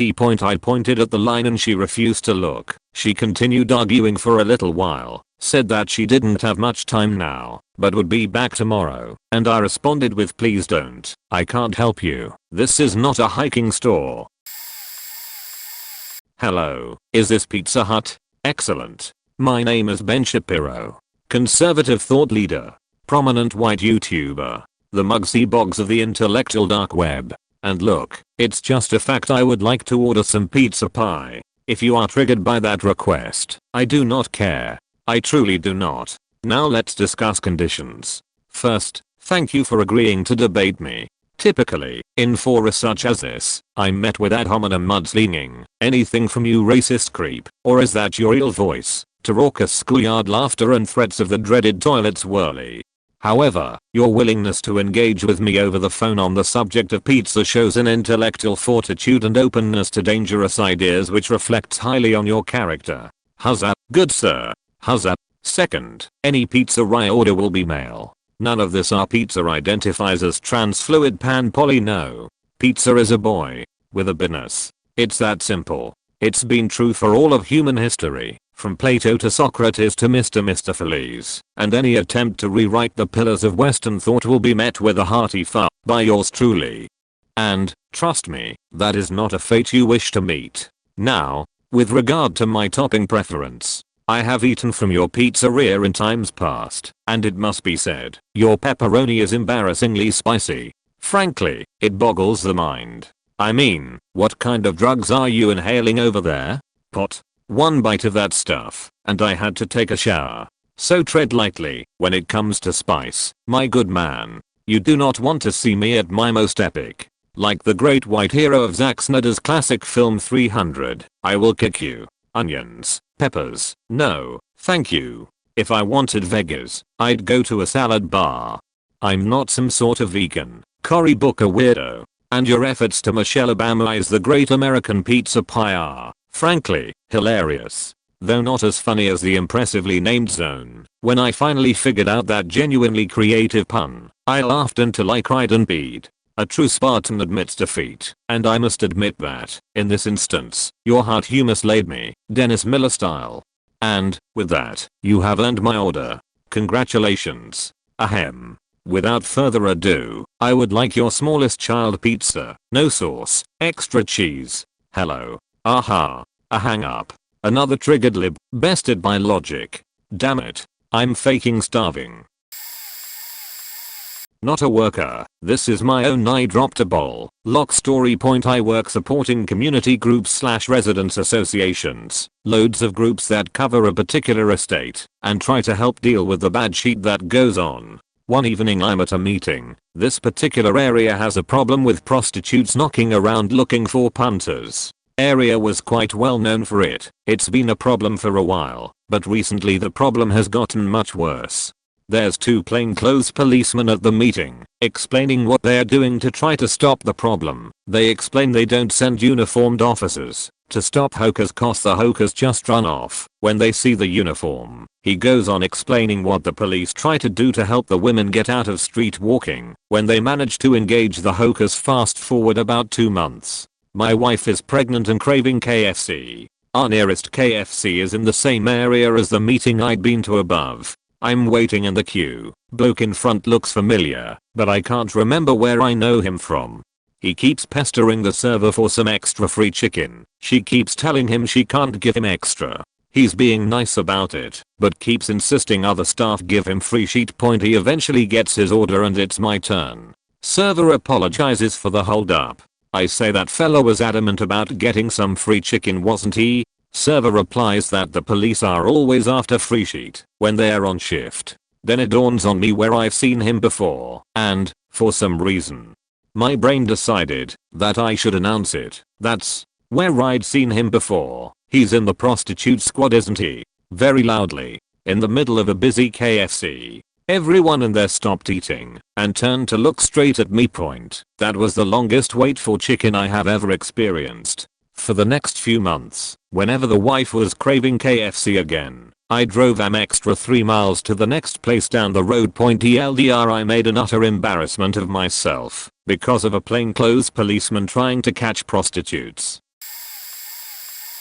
I sell clothes at a fair, as you can imagine. Lots of our customers are more that a bit sozzled, and that's fine. I mean, nothing better than a happy drunk customer, right? They also often bring their drinks in, which is infinitely better than them leaving their drinks on the floor of the entrance like very sticky bear traps for every other customer to knock over. So we are quick to tell PPL it's allowed. Sometimes spills happen. Mostly on the floor, and we just laugh and clean it up. If it's ever even slightly on the clothes, PPL are usually incredibly apologetic. But this one dude is in there his girlfriend, who is trying out like 3 whole outfits and having fun, and he's drunk and waiting for her after trying to take up way too much time. If every female presenting worker's time in that expansive way drunk older men like to talk to younger girls, he finally just waits at the counter. Us workers move around the shop looking for anyone needing help, which is all fine and good until I have to pass behind him, and he practically jumps out of his GD skin idea plus MEAD mix everywhere, all over at least one outfit, all over a couple of blouses, all over the counter, all over the floor. I'm ready to deflect his apologies and say it's fine, but he just stares at me and asks me to get him another drink. I made him spill his drink by frightening him. Now he has no drink, never mind our handmade clothes he just splashed. He's thirsty and it's very sad. I tell him, reasonably, that this is a clothing store and we don't serve drinks. He tells me fine, so I should leave the store and go queue up at our rush hour. Mind, for a drink for him, because it's my fault his drunk as couldn't deal. Me walking behind him. I just stared at him and told him flatly no. He suggested I should at least compensate him. No, my colleague sees I'm about to go feral, so they direct me away and say they'll clean up. Instead he was still complaining that I made him lose his drink as I walked out back and buried my sorrows in leftover curly fries. I work at a McDonald's. I remember a lady coming through drive-thru and immediately started yelling at me. Now the speakers on drive-thru are as bad for us as they are for you, so half the time we are guessing your order based off your lips, and when this lady yelled I got massive feedback and couldn't hear out that ear for the rest of the week. So the lady was yelling about an order she'd placed at McDonald's, saying last time we were really disrespectful and she hoped I would be a better server. So obviously I apologized for the previous time because I want this lady gonna sap and she's holding up the line. So she begins rattling off a bunch of items that we don't sell at a McDonald's in any chain I'm aware of, so I apologize and tell her we don't have them. Boy, was that the wrong thing to say. So lady attempts to deafen my other ear. The headsets go over one ear and I had to swap it over after she defended me the first time, and she brings up a website and begins wildly pointing at menu items. Obviously I can see what she's pointing at. I'm looking through a tiny screen above a speaker. So I ask lady to come round to the payment window. Of course I go get a manager to deal with her. When she comes round, and it turns out the lady was ordering from the KFC menu and was convinced we were a KFC. We actually had to get the police to remove her from the drive-thru lane and ended up giving a bunch of discounts to the people who were just trying to order food normally. I got to go home early on full pay, but I still hate working with the public. I was a 17-year-old UK college student at the time, for goodness sake. TLDR, a crazy Karen tries to order KFC from a McDonald's and causes a 17-year-old to go deaf in one ear for a week. Police were involved. I worked the movie concession stand in high school in the early 2000s. Commercials in addition to previews before movies were a new thing. Don't you want a Fanta was the first one. One of our regulars, who was already rude and short-tempered, came back to the concession counter absolutely livid. He did not pay to watch commercials. He wanted his ticket, food from the restaurant, and concession stand treats refunded right there, and he's never coming back. Spoiler, he came back every week until he literally died in the parking lot. Anyway, we tell him we can refund his concession items, but he has to go back to the other 2 locations to get his money back. He loses his mind. I was a 16-year-old girl and just stood there and took it. My manager tried to calm him as the guy screamed obscenities, ranted, raved, and went on about how expensive everything was and how stupid I had to be to put commercials before a movie. Like that was my decision at all. It was not a busy time of the day at the theater, so in all this time he could have just gone and gotten his money back and been done, but that's not how this went down. Finally, a second manager who has watched this goes to the other 2 counters and gets his money back in cash and brings it to him. He goes mental. How dare we give him cash when he paid with a card? How stupid are we? That's not what he asked for. Round and round he goes with these 2 managers, and I'm trapped standing there because the first manager is standing directly behind me. Finally they tell him he can take it or leave it, he's leaving now, or they are trespassing him. He decides he wants the cash and the corporate complaint number. While manager 2 is getting him this info, manager 1 starts to refund his concessions and tells him to leave his food and drinks on the counter. The guy goes off again. He planned to keep all the food, which was a lot, but he wanted his money back because they showed a 60-second commercial. Manager 2 returns and gives him the corporate card, and the guy in zone celebration style slams all of his food into the floor in front of the counter and walks out without any of the cash. He chewed me out about a year later again for giving him a mandatory appraisal on a drink that we ask him every time, but that day it pissed him off. I loaded his cup with ice and his popcorn had all the kernels. R.I.P. Wendy. You were a jerk, and I tell all my high school students with job horror stories about you. Not a fast food worker, but my family owns a donut shop. Usually people wander in asking about bagels. There's a bagel joint just down the street from us. Or if we have muffins or breakfast sandwiches. Typically I'll just point in the direction of the other store or let them know that we aren't a bakery and only make donuts. When quarantine started, we stayed open, but made fewer donuts than we normally did, on account of people not being out and about as much, and suppliers taking twice as long as usual to get to us. After a few weeks of quarantine, people realized we were still open, and we started getting big crowds. Needless to say, I sold out very early in the day because of my limited stock and was without some of my more popular items. Lady comes in and is absolutely indignant that we are all out of vanilla glazed donuts and that they're her son's favorite. I inform her about the current situation and that what you see is what I have. If you know you're going to be in on a certain day, please place an order the day before and we will make sure we have whatever you like. This seems to only anger her more because she had woken up early to get some donuts. It was 10 AM. We opened at 5 AM and closed at 12, and that we should just make her some new donuts. This is an impossibility for several reasons, chief of which being we have someone come in before we open to make everything, and once they are gone the kitchen is closed. She wanted me to take some of the spare plain long johns we usually make and vanilla glaze them so she could take them home, but at a discounted price because she had to ask for them to be made. I informed her that this too was an impossibility because the donuts have to be fresh out of the fryer for our glaze to set properly. Out of my detailed explanation, all she got out of that was, "So you're saying you won't make me any?" This is indeed what I was saying. She proceeded to ask if she could speak to a manager, to which I informed her that I was in fact the owner's son and a manager, and would be more than happy to answer any further questions she had. I got a mean glare out of her. She pulled out her phone and proceeded to FaceTime her son with about 10 people lined up out the door behind her and complain about us not having what they want and to choose some other stupid donut instead. Got an absolutely scathing review about how bad our customer service was and that it was ridiculous for a donut shop not to have donuts during the day. Worked at McDonald's for 12 years. I've got some stories on a busy day when all the china cups in the McCafe were either being used or in the dishwasher, so it was takeaway cups only until more became available. This old couple demanded the display cups be used for their coffees. These display cups are not only a different caliber to the regular cups, but a different shape. They are solely for display purposes only. When the old couple were told they had to accept takeaway cups, they demanded a manager, who told them the same thing. They huffed and puffed, but eventually shut up and drank their coffees in their takeaway cups.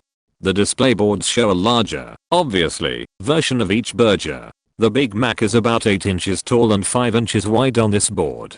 A woman ordered a Big Mac meal from me. When I handed her the paper bag, she opened it, looked inside, then looked at the display board. She looked back to the bag and the board several times before she asked me if what she had was a Big Mac. I told her that yes, it was. She then asked me why her burger wasn't the same size as the one on the display board and accused the store of "misleading advertising." Had a woman argue that a certain drink was a certain price. We had the drink, but not the same price. Hungry Jack's, Burger King, she kept insisting we had this drink at this particular price. She refused to believe she was in McDonald's. She claimed she had "seen the ad when the drink was advertised and we absolutely had what she wanted." It took one of the employees to come out and tell her to sing the sing in the ad, which mentioned McDonald's, to make her realize she was in the wrong store. Lady wanted gravy with her fries. We didn't sell gravy. She insisted we had to because she'd recently returned from holidays overseas and the McDonald's there had gravy, so therefore we should too.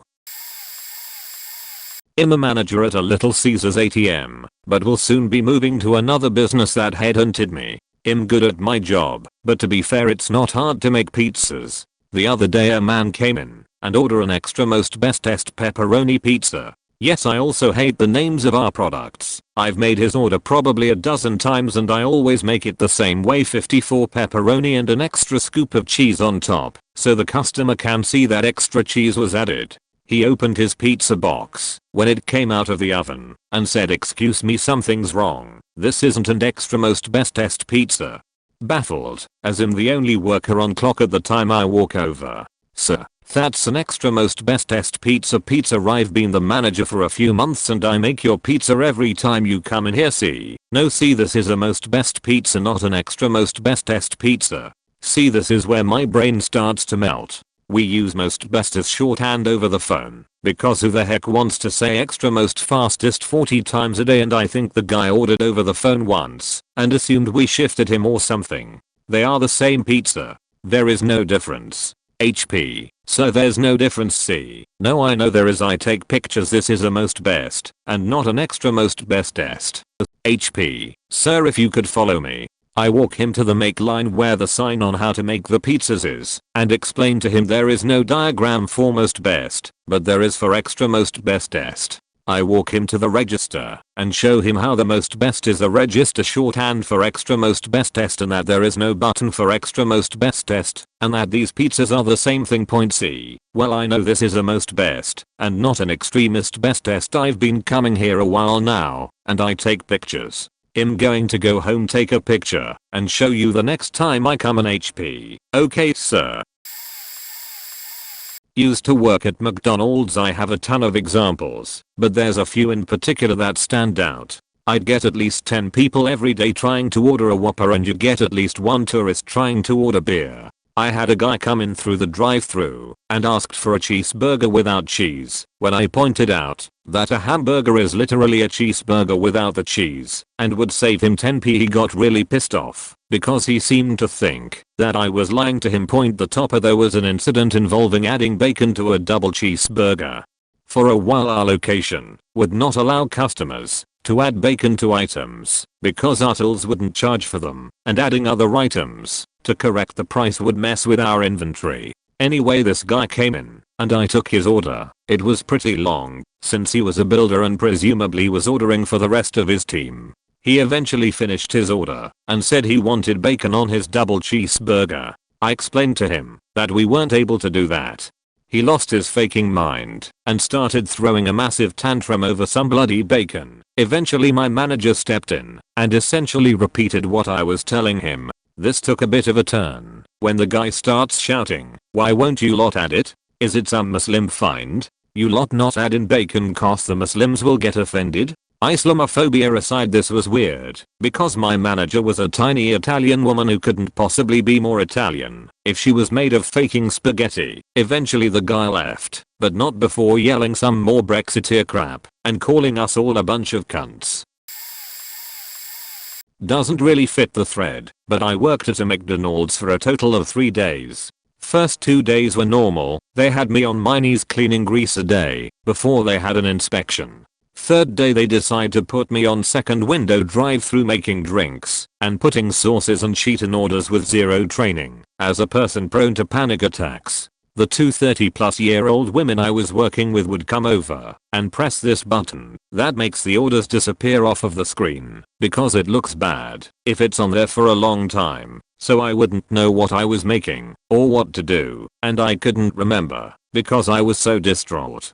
So naturally I started making mistakes and asking a million questions, and they started yelling at me. Then customers started getting upset. Here I was, a 16-year-old with tears running down my face and hyperventilating, having a panic attack making drinks and sheet. Lol, I couldn't even think properly. Last straw was when this man drove through the window with his kid, and I could have swore he ordered sauce with his order, and the lady was like, "What the fuck is wrong with you? He didn't order sauce." I looked her dead in the eye and put the sauce in his bag and gave it to him. I asked him, "Did you order sauce?" "Big mistake lol." He goes, "YTF would I need sauce every time I come to this McDonald's? They always got some dumb motherfuckers working, man." And he sped away. I gave up soon after that and said I needed to leave in the middle of my shift. Lots of other BS happened, but I need to go to work 2 years later and I got a better job away from people, thank God. I have a few stories. I worked at Gstras for a while. It was amazing just how many people came in and presented their Walgreens rewards card at the checkout. Sir/ma'am, this is CVS. Is it really? Just take the damn card anyway. They're all the same. Another time this lady was rummaging through her purse to find her keys, which had about 50 key tags on them. First she goes to give me her Rite Aid card to scan. "Sorry, ma'am, I can't take that. This is CVS." "Oh okay." Proceeds to hand me her Walgreens card. "That's a Walgreens card." "What? Which store am I in?" "Oh, I don't know. The one with the 3 letters written all over." Another time I worked at a pharmacy in a strip mall that was right next to a dentist office. We closed at 5 o'clock, but the dentist was open later. A lady barged in at 5:05 as we were shutting down the lobby and doors to the pharmacy. "Sorry ma'am, we are closed. I have an appointment." Q. Confused looks between my boss and coworkers. "Isn't this the dentist office?" She mumbles, "No, that is next door." She hurriedly runs out of the store and goes the wrong way. Oh well point. So another little tidbit about this pharmacy to preface my next tale. It was branded with a big chain pharmacy's name, but was a small specialty pharmacy only. It didn't have regular in-store stuff, just pharmacy, and hardly even regular medications, mostly expensive ones. So one day an old man walks in and is looking for sunglasses. "Sorry sir, while we do share a name with the big box pharmacy, we do not carry anything like that. We have a special name to differentiate, so customers don't get us confused. There is a regular store a quarter-mile down the road." Point. "Excuse me? What, is there any place else in this plaza I can get sunglasses?" "I'm sorry sir. I'm not super familiar with any businesses selling sunglasses around here." Point. "Wow. What a crock. I cannot believe you have wasted my time. Why would they put the regular pharmacy's name in your store title? If you don't sell anything, it should just say pharmacy only. I can't believe you don't have any help for me. Thanks for nothing." Then stormed the F out over sunglasses. My dude, relax. My sister and I both work in fast food in Australia. I work at Red Rooster chicken fast food place, and she works at KFC. The stories she has told me about working there tops anything I've had. She has a dual drive-through at her shop, and there was a car in one of them. Another car came in, and instead of going into the spare lane he lined up behind the other car. Another car came in and went into the spare lane and was served before this guy was. Guy got pissed and yelled at the person serving him. That person who served him got my sister to pay off, and my sister didn't have a clue what she was walking into. She opened the window and this guy starts swinging at her, actually connecting with her a few times. before he gave up and starting throwing anything he could find in his car at her. She told him to leave and close the window. The manager was sitting in the office next door and heard everything and didn't bother to help out. Got a phone call 5 minutes later, the guy complaining about how rude my sister was. Manager told my sister to watch her attitude with customers.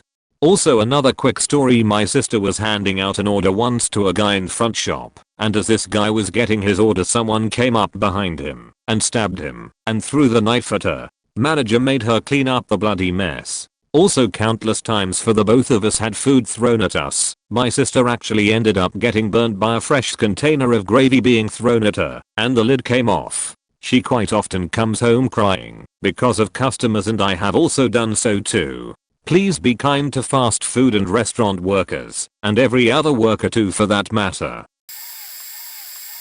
I have a few stories from when I worked at a small pizza restaurant for the entirety of my high school years. First one is a lady who came in, went to the bathroom, and then stormed out going, "How am I supposed to wash my hands?" I was confused and suggested she use the sink. She yells, "Well, there's a sign that says the sink is broken, so how is that possible?" I go into the lady's room to see what she is talking about, where I find the sign that I had written a few days ago that said, "Please don't lean on sink." Nothing about the sink being broken, just don't lean on it. I pointed this out to her and she still insisted the sink was broken. Even after I showed her the sink worked. Second story is still about the woman from the first story. She ordered spaghetti and meatballs in tomato sauce. She flags me down and shows me all of the chunks of tomato she had picked out of the sauce. "What is this? It's all over my food, ma'am. That's tomato. It's tomato sauce." "Well, I've never had sauce like this. This is disgusting." She literally had me go and get my manager over tomato in her tomato sauce. Third story. A guy had gone into the bathroom right before close one night and we didn't see him leave. I knocked on the door and heard nothing. Plus the motion sensing light was off, so no one had moved in the bathroom for at least 10 minutes. Apparently, the guy had gone into the bathroom, shot some good old heroin, and had promptly passed out. Since the motion light was off, we didn't bother to check because I was 16 and didn't have enough life experience to think that someone could be passed out in there. Around 30 minutes after we locked up and left, he woke up, ran out of the bathroom, and set off the alarm. After that, part of our closing duties was to check the bathrooms. I have so many more stories, but I really don't feel like typing them out. When I was a kid, we went on vacation with my parents and visited some friends in Virginia. My dad had a pickup truck with camper truck. A day or so after we got there, it was hot, so about 7 of us piled into the back to go to Dairy Queen. For some unknown reason, my dad decides to go through drive-thru with 7 people. We all call up our order one at a time from the back through the slider window, and then my dad relays it to the drive-thru cashier via the speaker. After putting through all our orders, he added his, which was for a peanut butter shake. The person with a heavy southern accent on the other end of speaker says something that sounds like, "What's that, sir?" And so all the orders get placed again, speaking them through the sliding window to my dad, then to the speaker. He gets all done and ends his order for the shake. And again we hear a strong accented voice say, "What's that, sir?" So my dad, who had a very short temper, decided they can't hear him well and shouts all the orders in once again, ending with his shake. You guessed it, same response.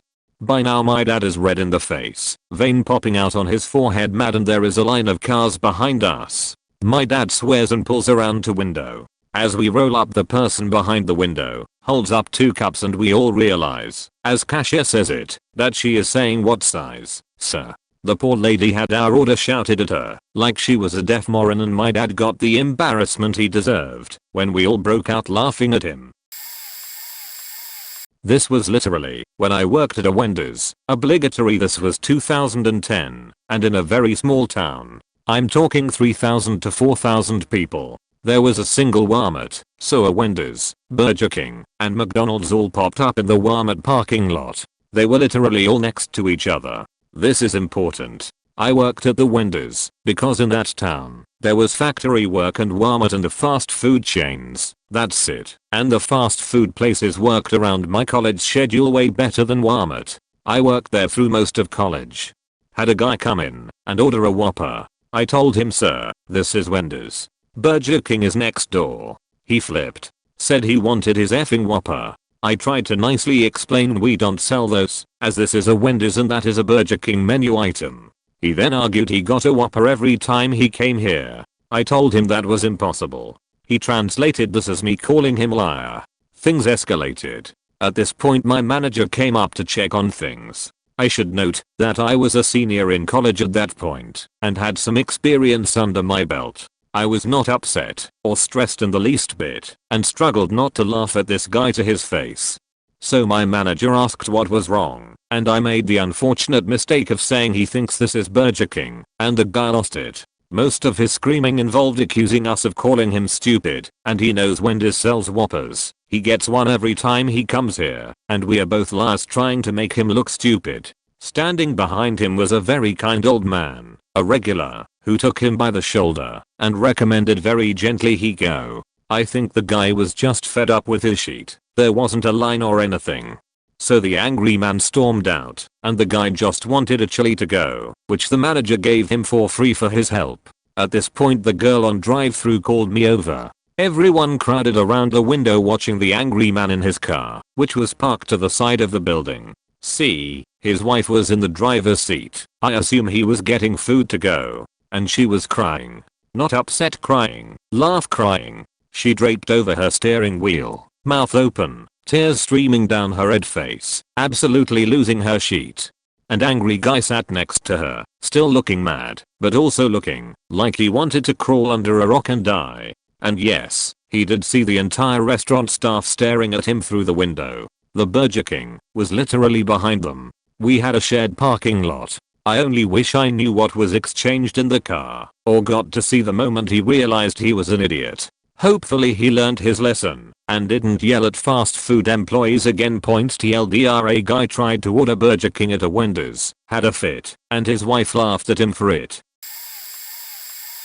Two stories but basically the same. I worked at a bakery and this guy came in yelling and screaming at the counter girl about some bad bread. He slams the bag of bread on the counter and demands his money back. I go out front to see what the fuck this is all about. I tell him that we didn't make that bread and to leave. He insists and starts swearing. I tell him to get the fuck out. First of all, dick face, we don't make bread. Second of all, look at the faking name on the bag. That's not us. He doesn't even apologize and storms out. I yell after him, sir, you forgot your bread. Second story. I worked at a pizza shop and this douche storms in and asked if his pizza was ready. Since we do not have any carry-out orders right now, I'm confused. I ask name, phone, etc. but nothing in the computer. I'm the only one working inside right now. He starts to get mad. Claims he ordered it 30 minutes ago. I tell him we don't have any order for him or any at all for pickup. He starts to get belligerent and swearing. I called and the girl took my order. Where is my faking pizza? You better make me a free one. Again I tell him we don't have an order. I can make one, but it won't be free. That sets him off. Tries to walk around the counter. I tell him to stop right there, or I will fuck him up. First, there is no phone girl. I'm the only one working. Second, get the fuck out of here. He turns to leave and then says fuck you. I'm never ordering round table again. I tell him, that's your choice, and I don't care cause this is Domino's and point to my hat and the huge 10-foot logo on the wall. People are stupid. When I worked drive-thru at Burger King as a teenager, I worked drive-thru a lot. Our franchise owner had a strict rule that nobody could order at drive-thru unless in a car. We were the only place open late on weekends in the small town, so people often tried to get away with ordering while on foot or whatever. We would always refuse. So, one night I'm working, and the light over the order area was out, so I couldn't see what people were in. I had just helped somebody out with a loud muscle car, so I couldn't tell that the guy behind them was on a bicycle. I take his order, and then he comes around the turn and I see he is on a bike. Oh, well. But while the guys in the muscle car are waiting for their chicken tenders, everything was made to order the last half hour we were open. They start teasing the guy on the bike. He gets off his bike and comes between the delivery window and the car. They start arguing. and the guy standing starts to reach in to choke the dude in the car. I figure I gotta do something to stop the fight, because surely the other buddies in the muscle car are gonna jump out, beat his ass, and hold up my drive-through line doing it. So, I open the window and tell the guy to get back on his bike. He tells me he isn't gonna, and I can't make him. So, I say sure, but if he doesn't get back on the bike I won't serve him, and remind him there is nothing else open. The guy gets enraged and say I can't do it, so I say, yeah, watch me, and close the window in his face. He got so mad he slammed both fists against the large window that the little delivery opening sits in and shatters all the glass in on me. The dude goes white because he didn't mean to break it, then jumps on his bike, jumps the curb and starts pedaling across the grocery/mart parking lot as fast as he can. My manager heard the commotion and called cops. They nabbed the guy about a block from restaurant. There was a reason we always served our cops free food. It cost the guy over $3,000 to replace the window, pay cleanup, and lost sales because we had to close due to food safety. It was pretty funny to see that guy's face once he broke the glass. Worked at a restaurant in a theme park a couple of years ago. The park had an option where you buy a souvenir cup and you get free refills throughout the park all day. I was at the cash register during a quiet afternoon when this man and his daughter walked up. The man came up to me and asked for his free cup. I told him we don't have a free cup, but he could purchase the all-day souvenir refill cup. He cut me off mid-pitch and said, "Yay, that one," and I started to ring him up for the cup and told him his total. He started to argue that it was free because he had paid over $600 for his family's admission. I then gave him the whole "it's the theme park's policy." He then raised his voice loudly and argued with me that he was promised free cups. Now it was more than one by the gate attendant. After I told him again that the park did not give free cups unless they bought a meal plan, he started screaming. Yes, screaming. He then uttered the sentence that I will remember for the rest of my life. "I'm from Georgia. I help pay Florida's taxes." That was the most unique argument a guest has made to get free refills. He would not stop yelling, and to get him to leave I gave him the refill cup. He looked at me and then asked that wasn't so hard, was it, and walked off. I told my manager when I was wrapping up my shift, and they said they would have done the same thing. The Florida heat makes people crazy. TLDR guest from Georgia yells for free souvenir refill cup, eventually gets one, so he will leave. Manager of an Arby's. How many times a day we get asked what kind of burgers we make. It's unreal. When we respond we don't make burgers, dead silence ensues. Then the follow-up question, what do you mean you don't have burgers? Side note, we have a secret menu which includes the meat mountain. Basically every kind of meat with chicken tender. It's over a pound of meat. It's a $12 sandwich. Not many people order it, like 1mm every 30 to 60 days. So a man in his 30s, kind of portly, not huge by any means, comes in and is all excited about it, orders 3 of them, and goes on and on how he is starving. I ask him multiple times, "Are you sure?" And he keeps saying, "Yes, I order these all the time." $40 later we begin to make him 3 MMs. He sits down, begins to eat them one by one. We are observing but not gawking. He gets a few bites into the second one, starts burping ever so loud, grumbling to himself, almost like he is trying to motivate himself. Every few seconds we could hear, "Come on. You can do this."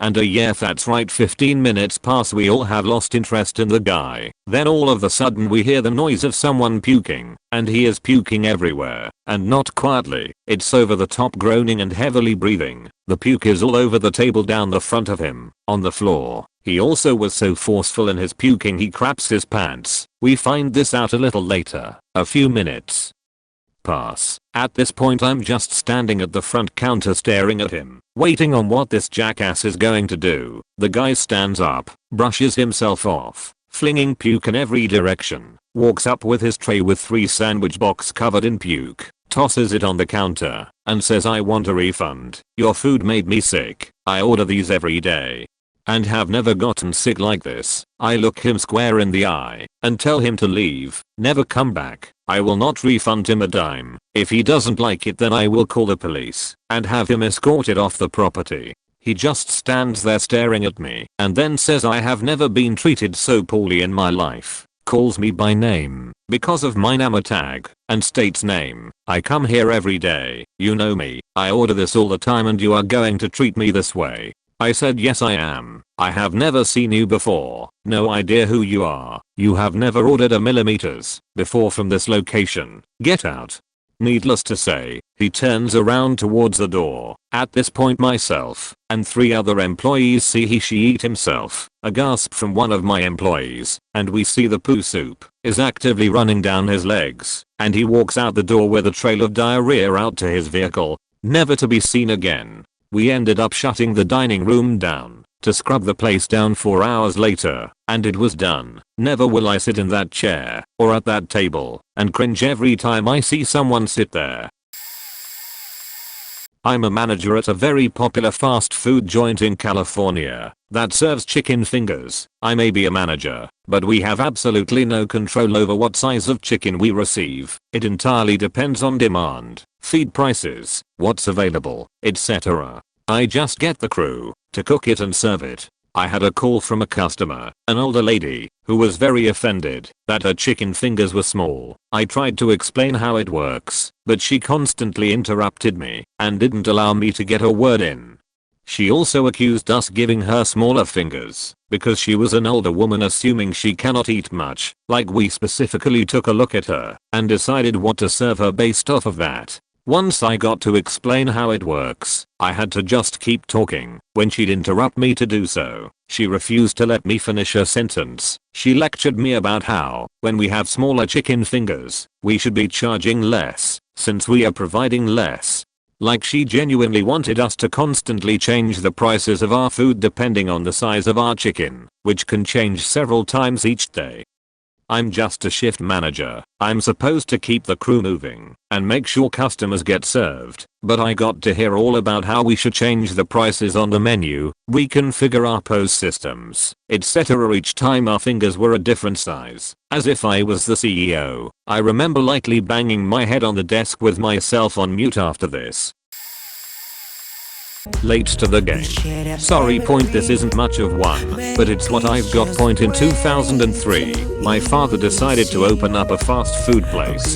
It was in the food court in the mall and had an upstairs storage area. We were situated right between a Chick-fil-A and an Auntie Anne's.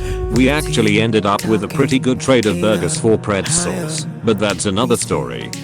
We had burgers, slushes, pork sandwiches, and some really good seasoned fries, among other things. We had a discount for first responders, military, and seniors. The spot had previously belonged to a McDonald's, who had last been there at about the time the forgettable Return to Neverland came out, which I knew, because they had left the Happy Meal bags behind from that particular promotion. Point, enter the older couple stepping up to my register. Please note that the sign proudly proclaims the name of the place's Grubs. The menu board looks nothing like McDonald's. This was before we got our uniform shirts and hats. So I was wearing a t-shirt and a hat with a hook and the words fishy, fishy. We shared a dream. Maggie's just ready to eat. The gentleman says he does all the speaking for himself and his wife. All the way on dancing but I'll be happy to give you the senior discount on your coffees. I tell him, would you like cream or sugar? No. Ice cream cones. Is your machine down again? Don't have a machine. We never had ice cream. That's when it dawns on me. You think we are McDonald's? Don't you? Aren't you? No. Grubs, there hasn't been a McDonald's here in quite some time. So, no ice cream. But we have really Oreo pie, as well as Reese's peanut butter cup pie. At this point the white side seemed to light up. I must have said something white. Point, the house just looks confused for a moment. Looks at the sign and sorry about that. I thought this was McDonald's. Almost to coffees and a slice of the Oreo pie. So it ended well. So I'm a restaurant manager. There is this irate woman up front. I come up to deal with her. She claims that she has a large call-in order that we don't have, and that this happens every time and she's sick of it. Point, I apologize as you do as a manager even when someone is nuts. I tell her to give me the order, I'll give her 25% off. and get it out as fast as possible and ask her what she ordered. She hands me her cell phone, cause her boss is on the phone who placed the order. I apologize and explain the discount and how we're gonna do our best. She starts to list the orders. First thing she says is, 1 shrimp skewer meal. I say, ma'am, we don't carry that. She says, I get that every time. I tell her we've never had that. Meanwhile, the rude lady is still having a fit in the dining room, complaining to every other guest in line. Point the lady on the phone goes, this is Applebee's, right? I respond, no ma'am, this is Panarishi. Sighs and says, yeah, she was supposed to go to Applebee's, and you can tell she's now pissed at the other lady and wants to speak to her. I, trying my best to not laugh, hand the lady back her phone and say hi. So she says, you were supposed to pick up at Applebee's. She says, yes, that's why I'm here, to pick up my Applebee's order. I very nicely say back, ma'am, this is Panera. Applebee's is across the parking lot right over there, pointing at the Applebee's. She storms off. Some customer in line yells out, maybe you should apologize to them for being a dumbass. To the lady, she turns red, slams the door. Everyone who witnessed this bursts out laughing. I gave the guy who yelled at her free food. Still one of the funniest things I've ever witnessed.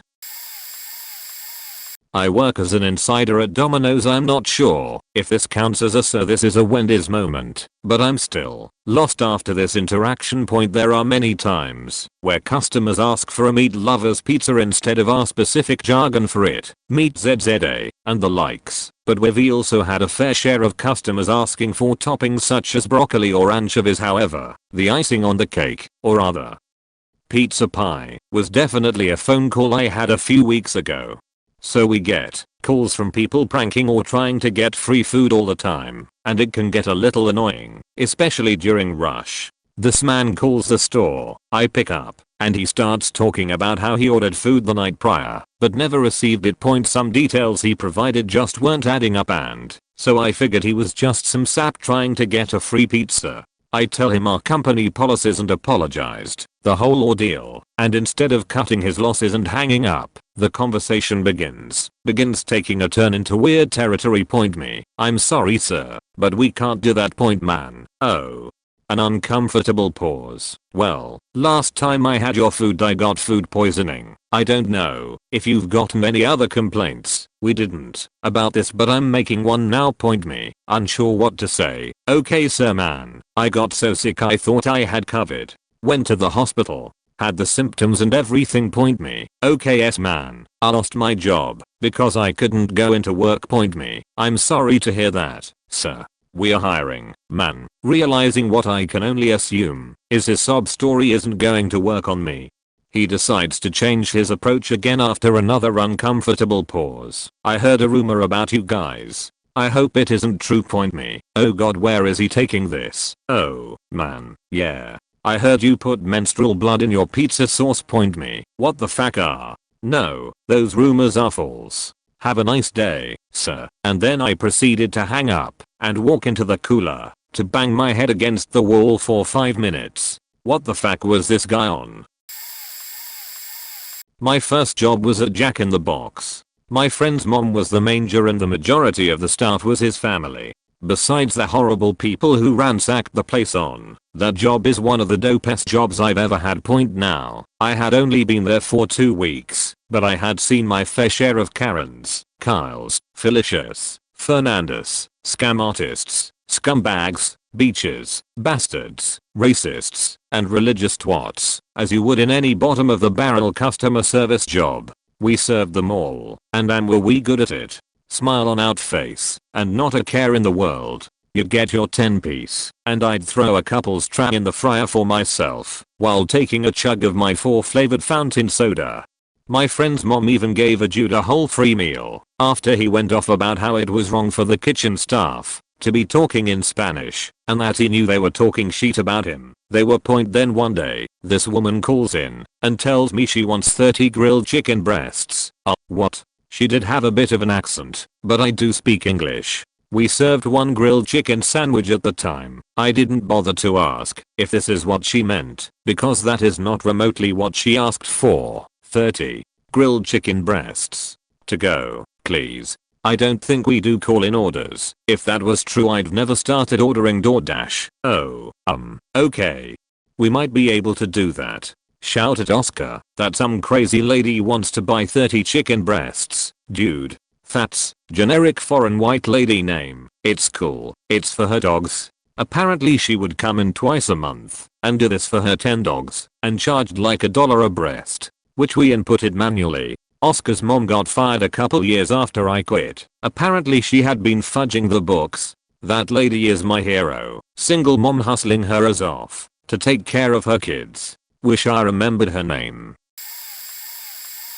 This is from when I worked as a shift manager at Pizza Hut. It was the peak of summer on a slow Sunday morning in sunny, and I mean sunny, Las Vegas. I was opening and getting things ready, as one does, and it was only a little past noon. Things were pretty chill despite it being like 112°F outside, 44.4 in Australian Christmas units. I had just finished delegating some menial tasks to my underling cook when I saw the signature flash on the wall that heralded my worst nightmare, a customer entering. Actually, at first glance, it didn't look like a customer at all, and I was stricken with the novelty about how that seemed like a problem. This man was dirty, disheveled, looked like he'd been exposed to the sand and winds of Tatooine and somehow stumbled into my MO's ear like Antina San's amazingly catchy music. He had no shirt on, and he was clutching at a pair of heinously filthy sweatpants that were at least 2 sizes too big. He couldn't look straight, think straight, or talk straight, but he made it across the entire lobby, and to me at the register, too stunned to have gotten smart enough to just not be there. Can you call an ambulance for me, man? Faking screw. Me. I'm sorry, what? I think I need an ambulance, dude. This is a Pizza Hut. I'm not sure what to do. I need an ambulance. I didn't really know how to process this. I've already had some super catastrophic bullshit go down on a couple of my other shifts, so I didn't want to say I was responsible for calling 911 for some lost and or homeless dude. But dude looked bad, and I knew with this heat he was a faking goner. If he set out for someone else to help him point, I dialed 311 and handed the guy the phone. I waited very close by but out of direct earshot. Pizza equipment is loud af too, until he kinda vaguely waved to me, and I sensed this was the part I'd have to actually provide some info. I took the phone and he asked if he could have a water from the cooler. I said to go ahead, and he actually fumbled the first one after retrieving it from the top shelf. He got the second one and handled it alright, and then he kind of went and stood in the corner, but facing the corner. I sorta mentioned it once, but I have to reiterate, this man's pants were too big, much too big. He had to have a hand on them at all times or they would start falling down immediately.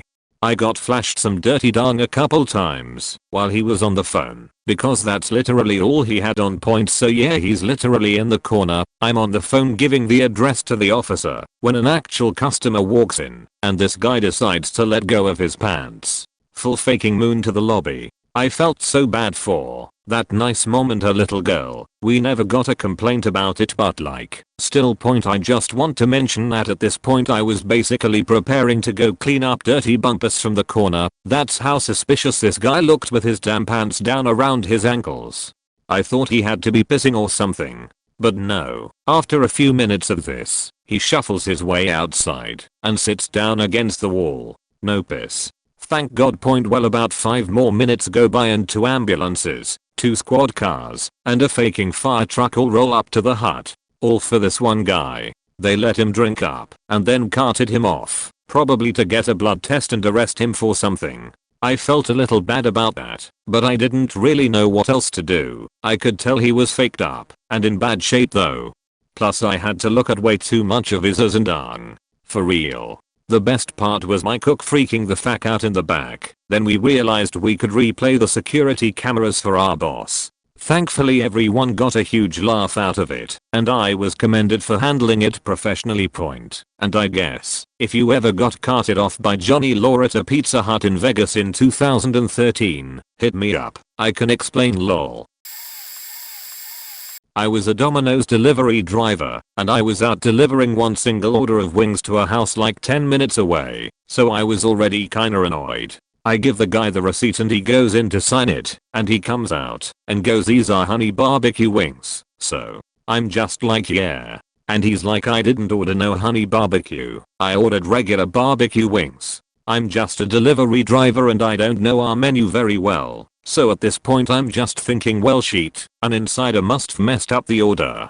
So this man makes me come into his house while he calls Domino's, and after he complains he hands me the phone and goes, so tell them what you're gonna do to fix it. I just grab the phone and I'm like, yo, hey scene. I have no idea what the fuck is happening. The old man shows me a menu which shows BBQ wings as an option, and then he sends me back to the store. I distinctly remember him saying at one point I was a business major in college, so I know the customer is always right. I get back and go to the manager and he's like, we literally don't sell regular barbecue wings anymore. We changed our recipe. So he calls the guy back and explained this, and the guy was like, oh well, just have the driver bring those wings back. Manager basically told him to fuck off and that he wasn't gonna make me do that. TLDR, shitty customer on a delivery sent me back to the store because he didn't want our new barbecue sauce and then tried to make me bring it back.